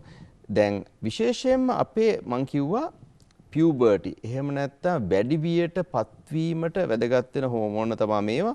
එතකොට සමහරක් වෙලාවට මේ හෝමෝන කලින් වැඩි වුණොත් අපි ඒකට කියනවා ප්‍රිකෝෂස් නැත්නම් පොඩි දරුවෙකුට වැඩිවියට පත් වෙන්න පුළුවන්. ඉතින් පොඩි දරුවෙකුට වැඩිවියට පත් වුණා වුණත් හරි ප්‍රශ්නයක් වෙනවනේ ගුරුතුමා. ඒක ගැටලුවක් වෙන්න පුළුවන්. ඒ වගේම ඊට වඩා අපි සුලභව දකින්න එකක් තමයි වැඩිවියට පත්විය යුතු වයසේදී වැඩිවියට පත් වෙන්නේ නැති වෙන්න පුළුවන් අඩු වුණොත්. ඊගාවට විශේෂයෙන්ම වැඩිහිටියෙකුට මේක වුණොත් විශේෂයෙන්ම අපි කියනවා ලිංගික ප්‍රාණවත් වීම, ඊගාවට ප්‍රජනන ක්‍රියාවන් සඳහා තියෙන ඒගොල්ලන්ගේ කැමැත්ත අඩුවීම, ඉංග්‍රීසි වචනයෙන් අපි කියනවා ලිබිඩෝ කියලා. එවැනි කාර්යයන් වෙන්න පුළුවන්. ඊට අමතරව විශේෂයෙන්ම දැන් පිරිමි කෙනෙකුගේ නම් අර පිරිමි මාංශ පේශී අඩු වෙලා, රෝම අඩු වෙලා, රෝම වර්ධනය අඩු වෙලා එවැනි ලක්ෂණ එන්න පුළුවන්. විශේෂයෙන් පිරිමි කෙනෙකුගේ. ගෑනු කෙනෙකුගේ මේක ඉක්තාම ඉක්මනට මතුවෙන්න පුළුවන්. විශේෂයෙන් මොකද ඒ අයගේ ඔසප් චක්‍රය කෙලින්ම නවතින්න පුළුවන්. විශේෂයෙන්ම මේ අවස්ථාවේදී ඉතින් සමහරක් වෙලාවට අර අපි ඉංග්‍රීසියෙන් සබ්ෆර්ටිල් නැත්නම් අපේ දරුවන් ඇතිවීමේ ප්‍රවණතාවය අඩුවීම ඌනතාවයන් පවා එන්න පුළුවන් මේකෙදි. මම කිව්වා වගේ විශේෂයෙන්ම මේ වගේ පොඩි දරුවෙක් වැඩිහිටියෙක් බවට ඒ පියුබර්ටි ද්විතීක ලිංගික ලක්ෂණ එන එක වළකින්න පුළුවන් හරියට මේ අපේ සෙක්ස් හෝමෝන්ස් නැත්නම් ලිංගික හෝමෝන් නැතුව ගියොත්. අනික ඊටත් වඩා ගොඩාක් අපි ගාවට දුවගෙන මෙන්න බය වෙලා තමයි සමහරක් වෙලාවට මේ කාන්තාවන්ගේ එහෙම අසීමිතව මූණේ එහෙම ප්‍රදේශයේ රෝම එන්න පුළුවන් පිරිමි කෙනෙක්ගේ වගේ. දැන් ඔබට පේනවා මේ රූපයේදී පිරිමි කෙනෙක්ගේ වගේ අර තට්ටෙත් ඇවිල්ලා රෝම ඇවිල්ලා එවැනි තත්වයන් එනවා. විශේෂයෙන්ම පොඩි හරි ප්‍රමාණයකින් කාන්තාවන්ට ටෙස්ටොස්ටෙරෝන් හෝමෝන වැඩි වුණොත් හෝ සමහර අවස්ථාවල දෙනවා එච්චරම හෝමෝනේ වැඩි වෙන්නේ නැව ටෙස්ටොස්ටෙරෝන් හෝමෝන ක්‍රියාත්මක වීම වැඩිවීම වගේ රෝග ලක්ෂණ තියෙන්න පුළුවන්. ඉතින් එවැනි තත්වයන් සමහරක් වෙලාවට එනවා. මම හිතන්නේ ගුරුතුමා අපි පොඩ්ඩක් මේකත් පැහැදිලි කළොත් හොඳයි. අර අපේ මේ ඔසප් චක්‍රය මම හිතන්නේ මේක ගොඩාක් අහන ප්‍රශ්න අහන මේ හෝමෝන පිළිබඳ ප්‍රශ්න අහනවා. මම දන්නේ මෙච්චර මේක රූප සටහනකින්ම ලියන්න තරම් අහනවද කියලා. එතනදී විශේෂයෙන්ම දැන් අපි මේකෙදිත් හරියට අවබෝධ කරගත්තොත් ඇයි මේ ඔසප් චක්‍රයක් අවශ්‍ය වෙන්නේ? ඔසප් චක්‍රයක් අවශ්‍ය වෙන්නේ කාන්තාවක් අලුතෙන් හැදෙන ඒ සංසේචිත ඩිම්බයක් අපි ගර්භාෂයේ මේ ලබාගෙන දරුවෙක් ඇති කිරීමට. ඒකට තමයි ඔසප් චක්‍රයකින් සිද්ධ වෙන්නේ. ඉතින් සාමාන්‍ය ඔසප් චක්‍රයේ මුල ඉඳන්ම ගර්භාෂයේ ආශ්‍රයයන් හොඳට වර්ධනය වෙගෙන යනවා. මේකට ප්‍රොජෙස්ටරෝන් හෝමෝනය ගොඩක් වැදගත් වෙනවා. ඊස්ට්‍රජන් හෝමෝනයත් දෙකම එක්කහුව වෙලා මෙයා හොඳට වැඩ පටන් ගන්නවා. ඊගාවට එක මට්ටම මේකට උදව් කරනවා පිටියුටරියෙන් එන FSH LH හෝමෝන. විශේෂයෙන්ම ඔසප් චක්‍රයේ මැද්ද හරිය වෙනකොට මේගොල්ලෝ උපරිම අගයකට ඇවිල්ලා ඩිම්බය මෝචනය වෙනවා. නැත්නම් ඉංග්‍රීසි වචනේ අපි ඕවියුලේෂන් කියලා හඳුන්වනවා. ඊට පස්සේ ඒ ඕවියුලේෂන් එකෙන් පස්සේ අර අපේ ලූටීය දේහය කියන නැත්නම් කෝපස් ලූටියම් කියන එකනොත් මේ හෝමෝන හදන්න පටන් ගන්නවා. එතකොට මෙයා තවදුරටත් වර්ධනය වෙලා බලාපොරොත්තු වෙනවා සංසේචිත ඩිම්බය ලබා ගන්න. නමුත් මේක සිද්ධ වුණේ නැති වුණොත් ඒ චක්‍රය අවසාන වෙනකොට නැවත අපේ ඉංග්‍රීසියෙන් කියන එන්ඩෝමෙට්‍රියම් කියලා ඒකට ගුරුතුමා සිංහල වචනේ එන්ඩෝමෙට්‍රියම බිඳ වැටෙනවා ඔසප් චක්‍රයක් ඇති වෙනවා. ඉතින් මේ චක්‍රය හරියට වෙන්න නම් අපේ හයිපොතැලමසෙන් GnRH ඇවිල්ලා ඊට පස්සේ FSHLH පිටියුටරියෙන් ඇවිල්ලා අපේ ඩිම්බ කෝෂ වලින් එන්න ඕනේ ඊස්ට්‍රජන් ප්‍රොජෙස්ටරෝන්. මේ කොහේ හරි ලස්සන ඒ සමායෝජනයේ අවුලක් වුණොත් අනිවාර්යයෙන්ම මේ ඔසප් චක්‍රයත් ප්‍රශ්නයකට එන්න පුළුවන්. අපි මං හිතන්නේ කතා කළා හසන්ත පිටියුටරි ග්‍රන්ථිය ගැන. පිටියුටරි ග්‍රන්ථිය ගැන මං තව එක දෙයක් මං හිතුවා කියන්න. පිටියුටරි ග්‍රන්ථියේ මොකද වෙන්නේ ගෙඩියක් හැදුනොත්. අපි මං හිතන්නේ මේ රූපරාමුවට ගියොත් ඔබට පේනවා මේ තියෙන සාමාන්‍ය පිටියුටරි ග්‍රන්ථියක්. අර මං කිව්වා අර ඇස්වල තියෙන ස්නායුව මේ උඩින් තියෙනවා. වටේ ලේනහර තියෙනවා. මේ සාමාන්‍ය පිටියුටරි ග්‍රන්ථිය. හැබැයි පිටියුටරි ග්‍රන්ථියේ ගෙඩියක් ආවොත් මේ වගේ මෙන්න මෙයා අපේ ස්නායු අර ඇස් ස්නායු ක්‍රොස් වෙන එකට කියන ඔප්ටික් කයසම් කියලා එයාව තද වෙනවා. ඉතින් ඒ ඔප්ටික් කයසම් එක තද වුණොත් අපේ ඇස්වල පෙනීමටත් බලපාන්න පුළුවන්. ඉතින් මේ තියෙන රූපයේ තියෙන්නේ ඒ ඇස්වල පෙනීම අපේ විශේෂයෙන් වෙන්නේ අපේ ඇස්වල අර දෙපැත්ත පර්යන්තය පේන්නේ නැතිව වෙනවා. අපේ දෘෂ්ටිපතේ පර්යන්තය පෙනීම අඩුවීමක් තමයි වෙන්නේ. ඊට අමතරව දැන් මම පොඩ්ඩක් ඉතින් අර අපේ ජනතාව කැමතිනේ මේ ඉගෙන ගන්න ශල්‍ය කර්ම එහෙම ගැන.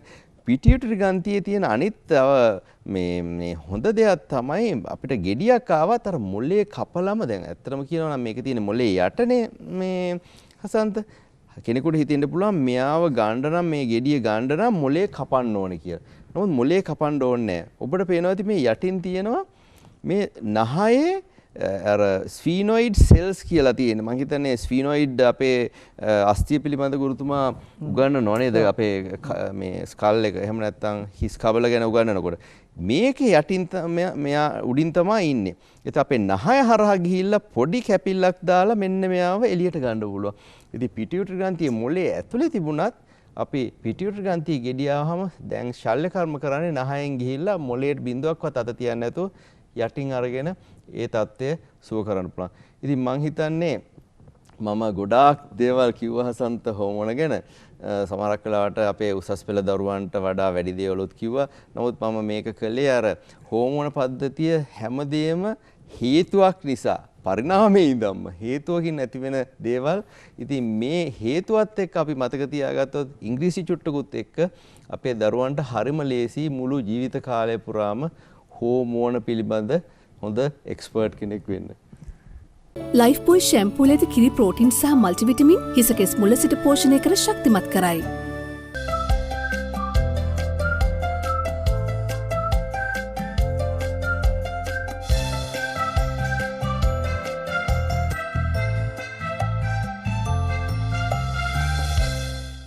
ලයිෆ් බොයි ෂැම්පූල ඇති කිරි ප්‍රෝටින් සහ මල්ටිවිටමින් හිසකෙස් මුල සිට පෝෂණය කර ශක්තිමත් කරයි.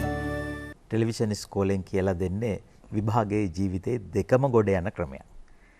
විභාගේ ගොඩ දාගන්නත් පුළුවන් ජීවිතේ ගොඩ දාගන්නත් පුළුවන්. මේ දැනුම තියෙන එක හොඳයි. හැබැයි දැනුම තිබ්බයි කියලා ලෙඩවලට ප්‍රතිකාර ගන්නට බෑ. Tamanට හිතුවක්කාර විදිහට ඒක සුදුසුකම් සහිත වෛද්‍යවරයෙක් ලවා පරීක්ෂා කරවාගෙන තමයි මේ ප්‍රතිකාර ගන්න ඕනේ. හැබැයි මේ දැනුම වැදගත්. හසන්ත මහත්තයා ඒකේදී අර Tamanට ඇතිවන අසාමාන්‍යතාවය තේරුම් ගැනීම සඳහා තමයි මේ දැනුම වැදගත් වෙන්නේ. ඒ අසාමාන්‍යතාවයේ තේරුම් ගත්තහම කෙනෙකුට හිතන්න පුළුවන් මේක නිසාද මෙහෙම වෙන්නේ කියලා. එතකොට කොයි වගේ වෛද්‍යවරයෙකුටද මම ගිහින් මේක කියන්න ඕනි? කියන්නේ වෛද්‍යවරු විවිධාංශවල වෛද්‍යවරු ඉන්න කාටද මම මේක කියන්න ඕනි කියන එක ගැන අදහසක් එන්න. කියන්නේ සමහර අය මේ දැන් මේ අපේ වෛද්‍යතුමා කිව්වා වගේ දැන් අර පිටියුටරියේ ගෙඩියක් එනකොට අර මේ දෘෂ්ටි පරාසය මෙහෙම අඩු වෙනවනේ. ඉතින් එතකොට සමහර වෙලාවට හිතෙන්නේ මොකක් හරි මේක ඇහි දෝෂයක් කියලා. බලපුවාම ඇත්තටම ඇහි නෙමෙයි දෝෂ තියෙන්නේ නිර්නාල ග්‍රන්ථි පද්ධතියේ. ඉතින් ඒ වගේ අර එහෙම යන්තම් හරි දැනුමක් තියෙනවා නම් යන්තම් අහලා තියෙනවා නම් මෙහෙම දෙයක්ුත් මේකේ තියෙනවා කියලා කිව්වා නේද කියලා. එතකොට ඒ ඔස්සේ මේක අසනීපයක් මේක මේ වගේ දෙයක් කියන අර අපි ඒකට කියන්නේ සාමාන්‍ය දැනුවත් භාවයේ තියෙනවා නම් ඒක මේ සිලබස් එකෙන් පිට සාමාන්‍ය දැනුවත් භාවයේ තියෙනවා නම් ඒක තමන්ගේ ජීවිතයට ඉක්මනින් සමහරට ප්‍රතිකාර ගැනීම සඳහා යොමු වීමට වැදගත් වෙනවා. ඔබතුමා කිව්වා හරියටම හරි විශේෂයෙන්ම අර ඇක්‍රොමෙගලි වගේ තත්වයක් සමහරක් වෙලාවට මුලින්ම මතුවෙන්න පුළුවන් මේ අපේ ඇඟිල්ලේ මුද්ද මෙච්චර කාලයක් දාපු මේ අපේ මුද්ද තවදුරටත් දාගෙන ඉන්න බැරි වෙන්න පුළුවන්. ඔව් වැඩිහිටියෙක් වුණාට පස්සෙත් අපිට අපේ සපත්තුවේ සයිස් එක වැඩි වෙනවා කියලා හිතන්න. එතකොට මේක වෙන්න පුළුවන් මුල්ම ලක්ෂණයක් වෙන්න පුළුවන්. ඉතින් අර මේවා දැනුවත් වීමෙන් ඉතින් ඉක්මනටම ඒ රෝග විනිශ්චයකට යොමු වෙන්න උදව් වෙනවා. සමහර නිදන්ගත රෝග කියලා හිතාගෙන ඉන්නේම ප්‍රතිකාරයක් නැති හොයාගන්න බැරි ලෙඩ වගේ කියලා හිතන් ඉනවා. විවිධ අනුමාන ඇතින ඔය ස්නායු පිළිබඳ ප්‍රශ්නයක් නෑ හෝමෝන පිළිබඳ ප්‍රශ්නයන්නේ ආදී වශයෙන් විවිධ අනුමාන ඉදිරිපත් කරමින් කරන හැබැයි පිළිගත් සූසුකම් සහිත විශේෂඥ වෛද්‍යවරයෙක් ඒ විද්‍යාත්මක ක්‍රමවේදයට අනුව රෝග නිර්ණය කරගන්නවා. මේක තමයි මේකේ හේතුව. මේ හෝමෝනේ තමයි අඩු කියලා තීරණය කරලා තමයි ප්‍රතිකාර කරන්නේ.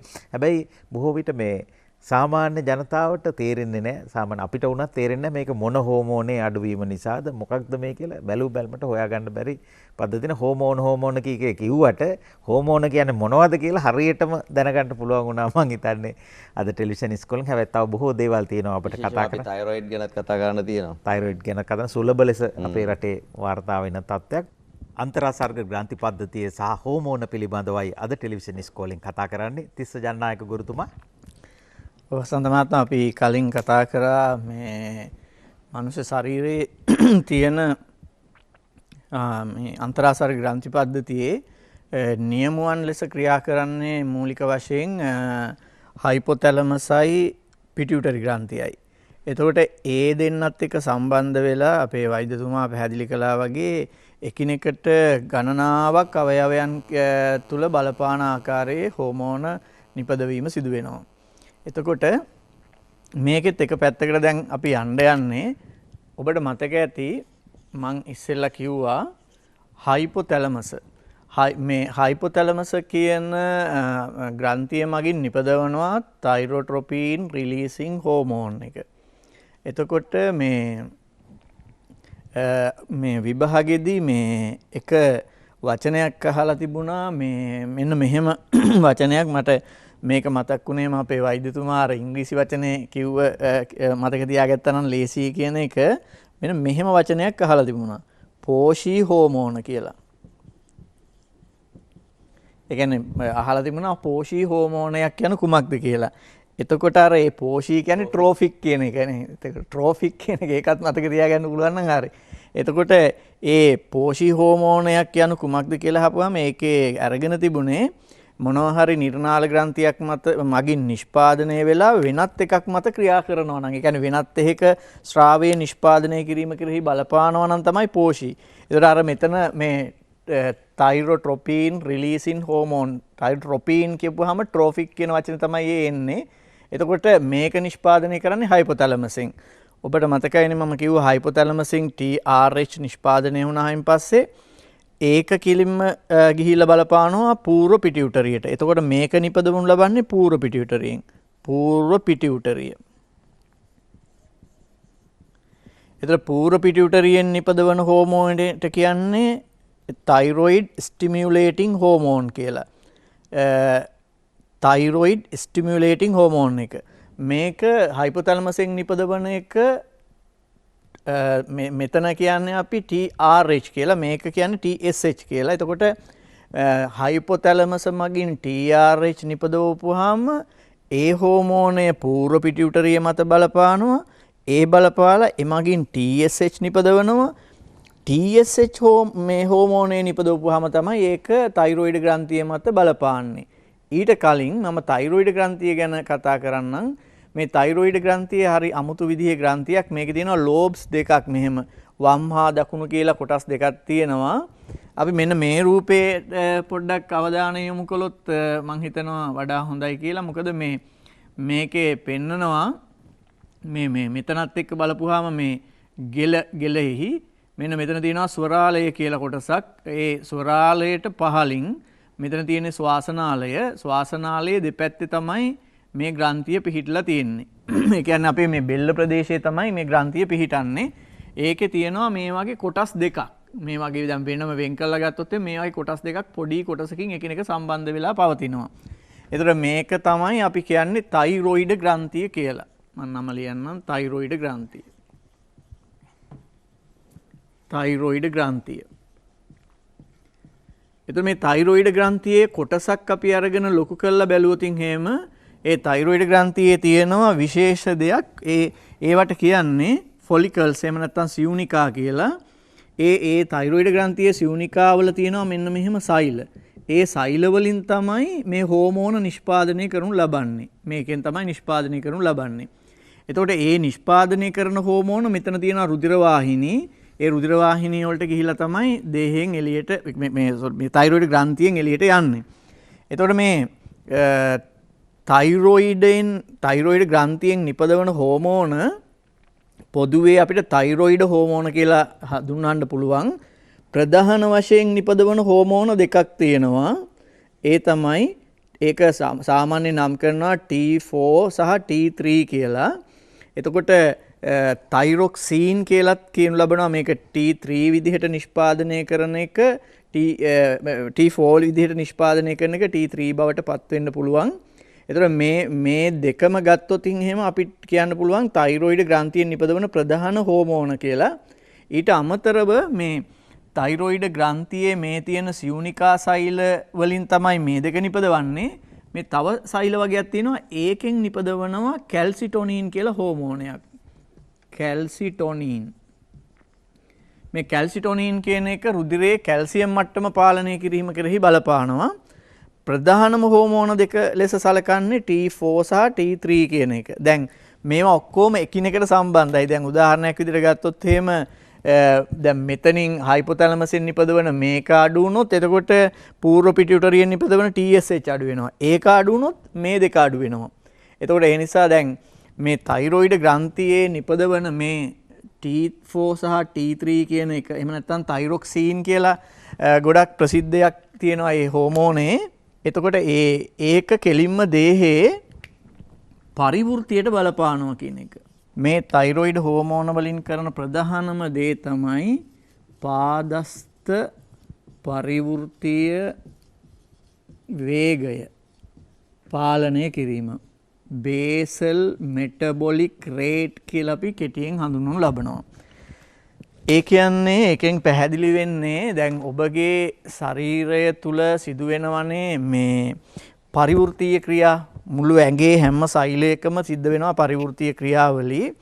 විශේෂයෙන් අපි එක උදාහරණයක් ගත්තොත් ග්ලූකෝස් බිඳ හෙළන එක ගත්තොත් පරිවෘත්තීය ක්‍රියාවලියක්. ඒ පරිවෘත්තීය ක්‍රියාවලිය සිද්ධ වන සාමාන්‍ය වේගයක් තියෙනවා.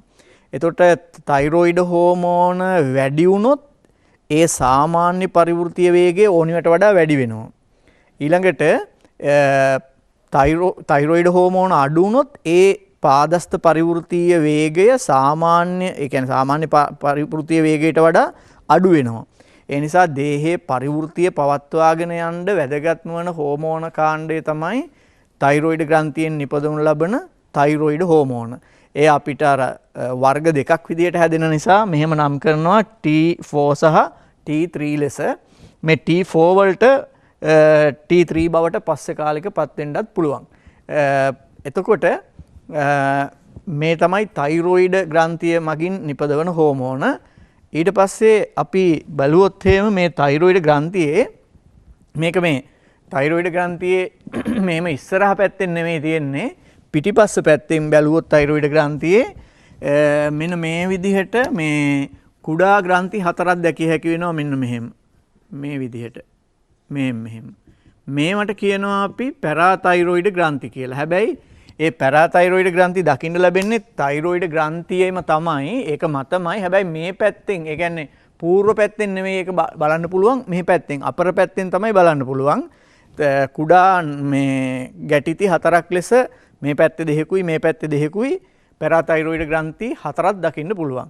ඒ පැරාතයිරොයිඩ් ග්‍රන්ථි හතරෙන් නිපදවන ප්‍රධාන හෝමෝනය හඳුන්වනු ලබන්නේ අපි පැරාතයිරොයිඩ් හෝමෝනය කියලාත් කියනවා. සමහරට කෙටියෙන් පැරත් හෝමෝන් නැත්නම් පැරතොමෝන් කියලාත් තියෙනවා. එතකොට සමහර අවුරුදු වල එක වචන වෙනස් කරමින් විභාගයට අහලා තියෙනවා. පැරාතයිරොයිඩ් හෝමෝනය, පැරත් හෝමෝනය, පැරතොනීන් කියලාත් අහලා තියෙනවා. ලයිෆ් බොයි ෂැම්පූල ඇති කිරි ප්‍රෝටීන් සහ මල්ටිවිටමින් හිසකෙස් මුල සිට පෝෂණය කර ශක්තිමත් කරයි.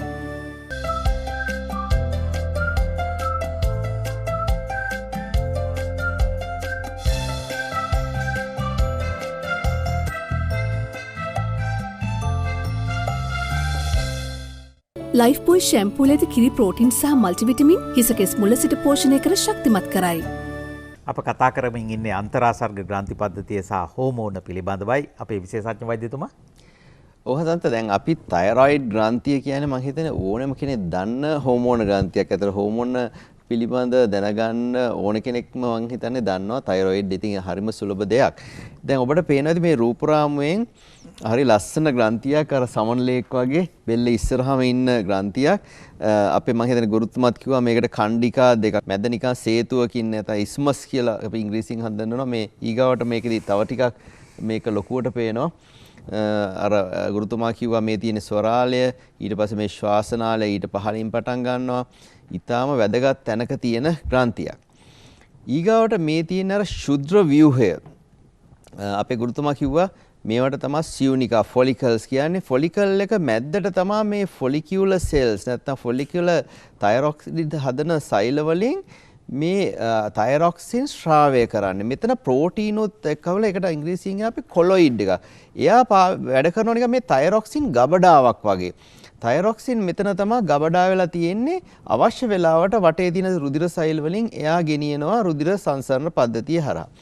ඊගාවට තයිරොයිඩ් ග්‍රන්ථියේ තියෙනවා මේ තවත් සෛල වර්ගයක් පැරාෆොලිකියුලර් සෙල්ස් කියලා මේක හඳුන්වනවා. එහෙම නැත්නම් C සෙල්ස් කියලා. C සෛල වශයෙන් හඳුන්වන මේ වගේන් තමයි අර ගුරුතුමා කිව්ව කැල්සිටොනින් ශ්‍රාවය වෙන්නේ. ඉතින් අපි මම හිතන්නේ මේක ඔබ දැනගත. නමුත් මම හිතුවා මේ රූපරාමුවෙන් තවදුරටත් පොඩ්ඩක් පැහැදිලි කරන්න.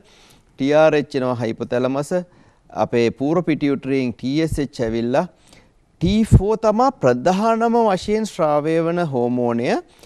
නමුත් වැඩිපුර සක්‍රිය හෝමෝනය නැත්නම් ඇක්ටිව් හෝමෝන් එක තමයි T3. T3 සම්පූර්ණයෙන්ම තයිරොයිඩ් ග්‍රන්ථියෙන් පමණක් නෙමෙයි එන්නේ. T4 අපේ තියෙන ලේවල තියෙන T4 යම් ප්‍රමාණයකුත් අපේ රුධිර පද්ධතියේදී සංසරණ පද්ධතියේදී පටකවලදී T3 බවට හැරෙනවා. ඉතින් මේගොල්ලෝ අවශ්‍ය විදිහට තියෙනකොට අනිත් පැත්තට ගිහිල්ලා අපි නැවත මං කිව්වේ අර ෆීඩ්බැක් ඉන්හිබිෂන් සිද්ධ කරනවා. C සෛල මගින් කැල්සිටොනින් ශ්‍රාවය වෙනවා. ඉතින් අපි තයිරොයිඩ් හෝමෝන ගත්තාම අපි කලිනුත් පොඩ්ඩක් මේ කතා කළා පාදස්ත පරිවෘත්තීය මං හිතන්නේ අපි මෙතන මං යටින් දාලා තියෙනවා පාදස්ත පරිවෘත්තීය වේගය. එහෙම නැත්නම් බේසල් මෙටබොලික් රේට්. තවත් අපි සමහර වෙලාවට මේක ප්‍රෝටීන් හදනවා BMR එක. පාලනය කරන්න ඉතාම වැදගත් හෝමෝනය තමයි අපේ තයිරොයිඩ් හෝමෝනය.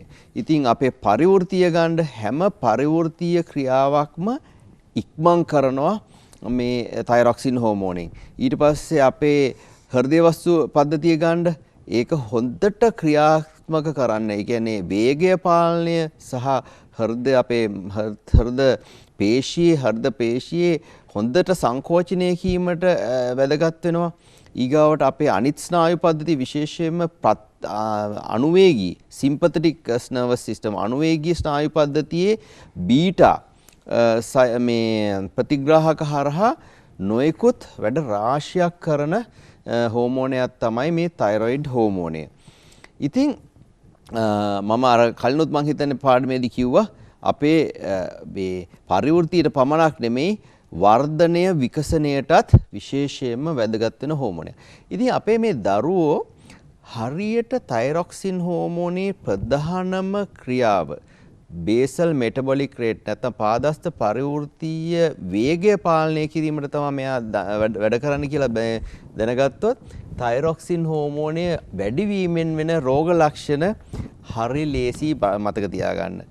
දැන් හැම දෙයකින්ම වේගය වැඩි වෙනකොට මේ වේගයට සරිලන්න අපි ශරීරයේ ශක්තිය නිෂ්පාදනය කරන්න වෙනවා. ඉතින් ඔබට මේ රූපයෙන් පේනවා අපි වැඩියෙන් ශක්තිය නිෂ්පාදනය කළොත් ශරීරයේ තාපය වැඩියෙන් හැදෙනවා. ඉතින් තාපය වැඩියෙන් හැදුනොත් මොකද වෙන්නේ? උෂ්ණත්වය වැඩි වෙන්න පුළුවන්. උෂ්ණත්වය වැඩිවීම පාලනය කරන්න නම් අපිට දාඩිය දාන්න වෙනවා. ඉතින් අපිට නිකන් හීතල වෙලාවටත් මේ පුද්ගලයින්ට රස්නේ දැනෙන්න පුළුවන්. ඒකට කියනවා heat intolerance කියලා.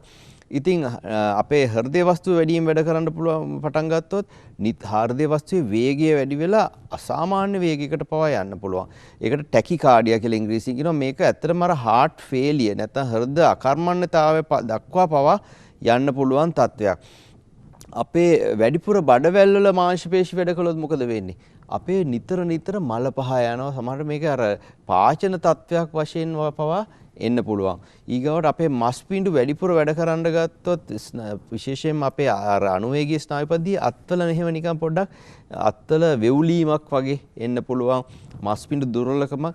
ඉතින් රෝග ලක්ෂණ රාශියක්. හැබැයි හරි ලේසි හැමදේම මේ වේගය වැඩි වෙන දින. අනික මොකද වෙන්නේ අපි මොලේ වේගය වැඩි වුණොත් හසන්ත නිින්ද යන්නේ.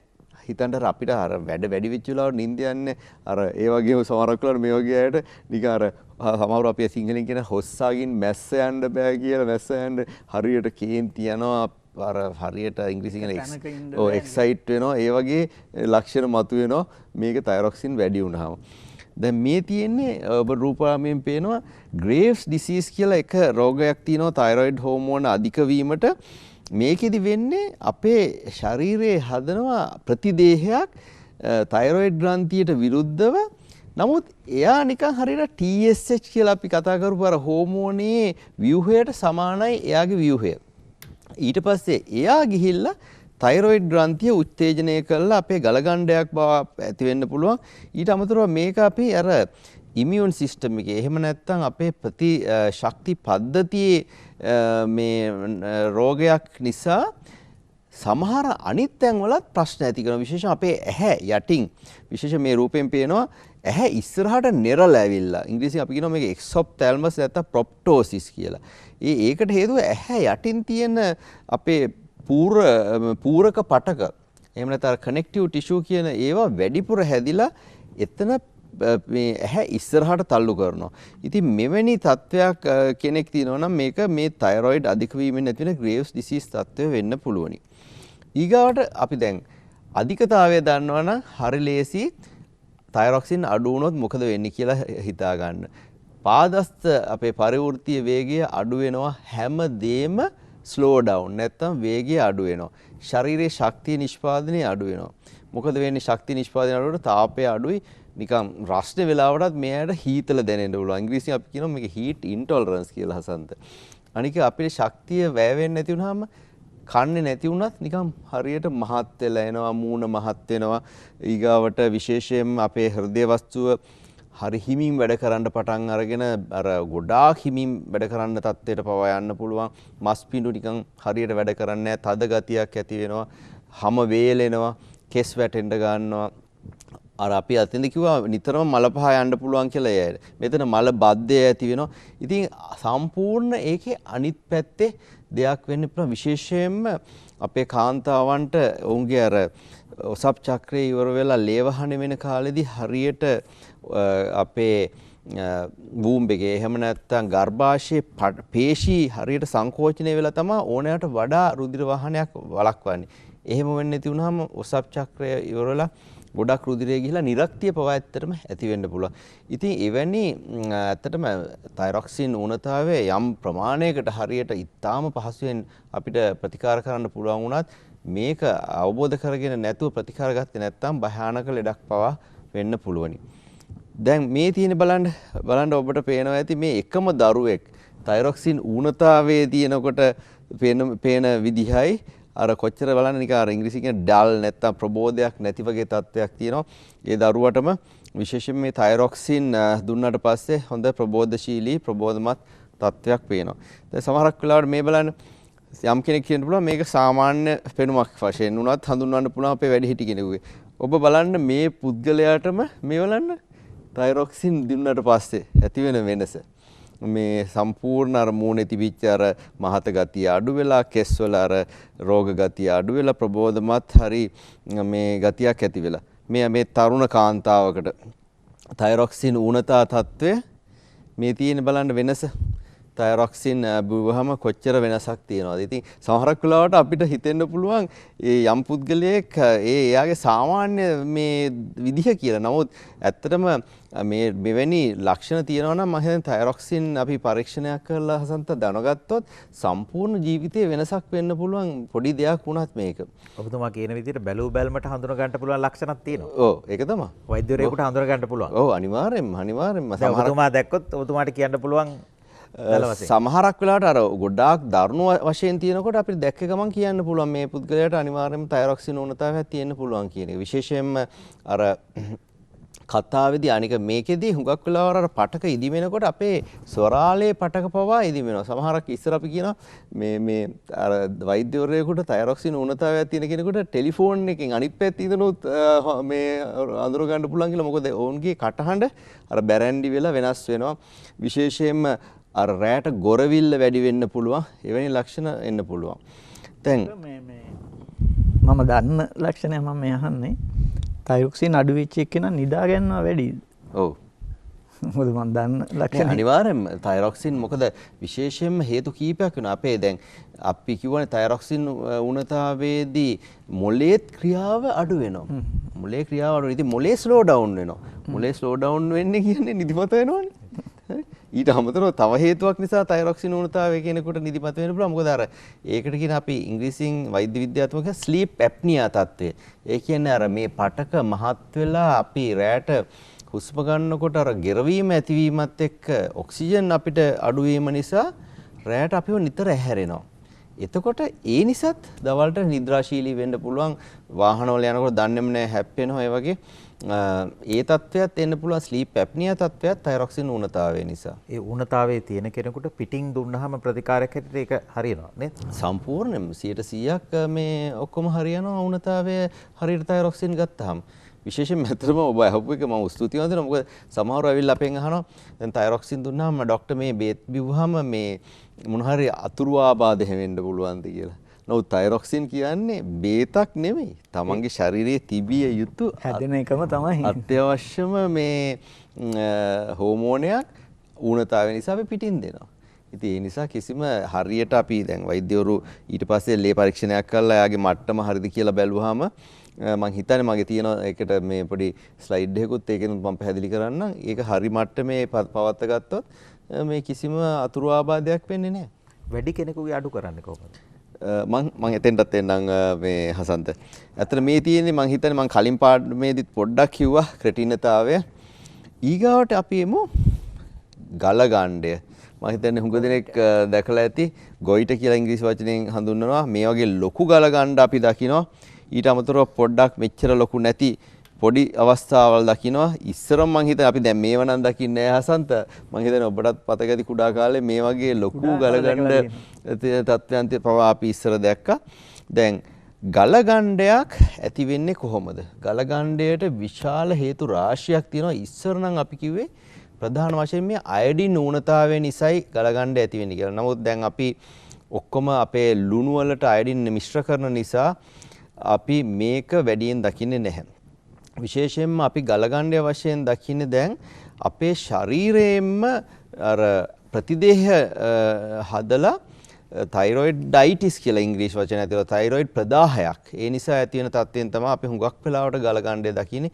ඊට අමතරව ගලගණ්ඩය හසන්ත ආරයට යන්න පුළුවන්. විශේෂයෙන්ම අම්මට තියෙනවා නම් ආච්චිට තියෙනවා නම් ගෑනු අයගේ අතර මේක ආරයට යනවා.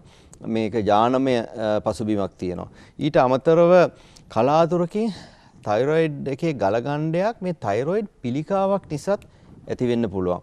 ඉතින් ඒ නිසා මේ හේතු රාශියක් තියෙනවා. විශේෂයෙන්ම තවත් සමහර අවස්ථාවලදී ඒකට අපි ඉංග්‍රීසියෙන් කියනවා ෆිසියොලොජිකල් ගොයිට කියලා. විශේෂයෙන්ම කාන්තාවක් ගර්භණී වෙන කාලයේදී අපේ තරුණ ගෑනු ළමයි වැඩිවියටපත් වෙන කාලයේදී ඔවුන්ට තයිරොක්සින් අවශ්‍යතාවය වැඩි ශරීරයට. ඉතින් අපේ තයිරොයිඩ් ග්‍රන්ථිය චුට්ටක් ලොකු වෙලා තයිරොයිඩ් වැඩියෙන් නිෂ්පාදනය කරනවා. හැබැයි ඒක ඒ කාලය අවසන් වුණාම නැවත සාමාන්‍ය තත්ත්වයට ඒ නිසා අපි ඒකට කියනවා ෆිසියොලොජිකල් ගොයිට කියලා. දැන් මම කිව්වා ගලගණ්ඩය ටිකක් වැදගත්. මොකද අපි මේකේ ප්‍රශ්න කීපයක් එන්න පුළුවන් හසන්ත. ඒ කියන්නේ මම කිව්වා කැන්සර් විශේෂයෙන් පිළිකාමය තත්ත්වය. ඊට අමතරව ගොඩාක් ලොකු වුණාම අර ගුරුතුමා ලස්සනට පැහැදිලි කළා වගේ අපේ ස්වරාලයේ ශ්වාසනාලයට තදවීමක් ඇවිල්ලා අපි ඉංග්‍රීසියෙන් කියන ප්‍රෙෂර් ඉෆෙක්ට්ස් පීඩනයක් එන්න පුළුවන්.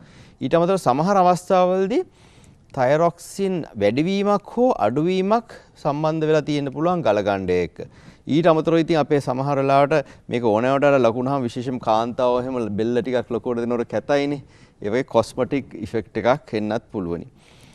ඉතින් අපි අර ගලගණ්ඩයක් හැදුනහම මම හිතන්නේ මේ රූපවාරාමයෙන් පෙන්නනවා හුඟක් වෙලාවට දැන් අපි කරන්නේ අර අල්ට්‍රාසවුන්ඩ් ස්කෑන් කියන පරීක්ෂණයක් කරලා මොනවත් හානිදායක නැහැ. අපි ඒකට අර අධිධ්වනි තරංග පාවිච්චි කරලා තයිරොයිඩ් ග්‍රන්ථිය ලස්සන්ට හරි හැමට මේ යටිනේ තියෙන්නේ. ඉතින් ලේසියෙන් තයිරොයිඩ් ග්‍රන්ථිය බලන්න පුළුවන්. මේ ඔබට පේන්නේ ඒ අර අල්ට්‍රාසවුන්ඩ් ස්කෑන් එකකින් පේන අර ලෝබ්ස් දෙක කණ්ඩිකා දෙක මේ තියෙන්නේ. දෙපැත්තේ තියෙනවා මැද්දේ අර ඉස්මස් කොටස තියෙනවා. මේ තියෙන්නේ ශ්වාසනාලය. එතකොට මෙතන පිළිකාමය වගේ තත්ත්වයක් තිබුණොත් සැකයක් තිබුණොත් අපිට ලේසියෙන්ම හඳුනා ගන්න පුළුවන්. ඊට අමතරව අපේ ස්කෑන් වලින් බලන්න පුළුවන් මේකේ තයිරොයිඩ් ග්‍රන්ථිය වැඩිපුර ලේ ගමනාගමනය වැඩි වෙනවද අධික්‍රියාද අඩු ක්‍රියාද මේ තියෙන්නේ තයිරොයිඩ් ග්‍රන්ථියේ අර නොඩියුල් එකක් විශේෂයෙන්ම අර ගලගණ්ඩ තත්ත්ව වගේ තත්ත්වයක තියෙන නොඩියුල් එකක්. එතකොට මේ මේදී විශේෂයෙන්ම පිළිකාවල අපි දන්නවා මේ වගේ නොයෙකුත් විශේෂ ලක්ෂණ තියෙනවා පිළිකාවල. ඒතර වෛද්‍යවරුන් මේ විශේෂයෙන්ම මේ තයිරොයිඩ් අල්ට්‍රාසවුන්ඩ් කරන වෛද්‍යවරුන් දන්නවා මේ ලක්ෂණ. එතකොට ඔවුන්ට පුළුවන් මෙන්න මේ වගේ අර නීඩල් ටෙස්ට් කියන පරීක්ෂණයක් කරන්න විශේෂයෙන්ම අල්ට්‍රාසවුන්ඩ් එකෙන් බලාගෙනම අපි පොඩි මේ නීඩල් එකක් දාලා ඒකට කියනවා ෆයින් නීඩල් ටෙස්ට් කියලා මෙන්න මේ වගේ. මේ තියෙන අපිට පේනවා මේ නීඩල් එක දාලා ඒ අපි සැකසහිත අපේ ඒ නොඩියුල් එකෙන් චූටි සෛල ටිකයි ගන්න. පොඩ්ඩක් හිරිවට්ටලා මේක කරන්න පුළුවන්. එහෙම කළා අපි බලලා මේක පිළිකාමය තත්ත්වයක්ද සැකයක් තියනවාද කියලා හඳුනා ගන්න පුළුවන්. ඊට අමතරව තවත් නොයෙකුත් ස්කෑන් වර්ග තියෙනවා. විශේෂයෙන්ම තයිරොයිඩ් ග්‍රන්ථියේ ක්‍රියාව බලන්න පුළුවන් අර අපි පොඩි අයිසොටෝප් එකක් කියන්නේ ගුරුතුමා අර සමස්ථානිකයක් නේ. සමස්ථානික තියෙන රසායනික මේ අණුවක් දුන්නාම ඒ සමහර සමස්ථානික විශේෂයෙන්ම තයිරොයිඩ් ග්‍රන්ථියට සාන්ද්‍ර වෙනවා. දැන් ඔබට පේන්නේ මේ තියෙන්නේ. ඒ සමස්ථානිකය ගිහිලා විශේෂයෙන් මේ එක තැනක සාන්ද්‍රණය වෙලා තියෙනවා. එතකොට මේකෙන් බලා ගන්න පුළුවන් විශේෂයෙන්ම වැඩිපුර වැඩි කරන තැන් අඩුවෙන් වැඩ කරන තැන් මේ වගේ දැන් මේ තේති පේන්නේ මුළු ග්‍රන්ථියම විශේෂයෙන් මේ අර ග්‍රේව් ඩිසීස් තත්ත්වයකදී වගේ මුළු ග්‍රන්ථියම වැඩිපුර වැඩි කරනවා. ඉතින් එවැනි පරීක්ෂණ වලින් අපිට තයිරොයිඩ් ග්‍රන්ථිය ප්‍රශ්න හරි ලේසියෙන් හඳුනා ගන්න පුළුවන්. දැන් හසන්ත ඔබ කිව්ව මං හිතන්නේ තැනට මං එනවා. නොයෙකුත් ප්‍රතිකර්ම මේ තියෙන තයිරොක්සින් ඊටාම කියන්නේ සේෆ් පරිස්සම් සහිත දෙයක්. සාමාන්‍යයෙන් හරි මට්ටමට තියනවා නම් කිසිම ගැටලුවක් වෙන්නේ නැහැ. අනික මේක අවශ්‍ය නම් ජීවිත කාලය පුරා අනිවාර්යයෙන්ම ඒ නිර්දේශ කරපු විදිහට ගන්න ඕනේ නැත්නම් වැඩ වැරදෙන්න පුළුවනි. දියවැඩියාව සහ අන්තරාසර්ග ග්‍රන්ථ වේදය පිළිබඳ විශේෂඥ වෛද්‍ය කොළඹ විශ්වවිද්‍යාලයේ වෛද්‍ය පීඨයේ ජ්‍යෙෂ්ඨ කතිකාචාර්ය විද්‍යා ජෝති ප්‍රසාද් කටුලන්ද මහත්මයාට අපේ ගෞරව ස්තුතිය පුද කරනවා. අපේ ප්‍රකට ජීව විද්‍යා ගුරුතුමා තිස්ස ජනනායක මහත්මයාට අපේ ගෞරව ස්තුතිය පුද කරනවා. නැවතත් මේ පාඩමෙන්ම ඊළඟ වැඩසටහනෙන් හමු වෙනතුරු සමු ගන්නවා. ඔබ හැමට ආයුබෝවන්.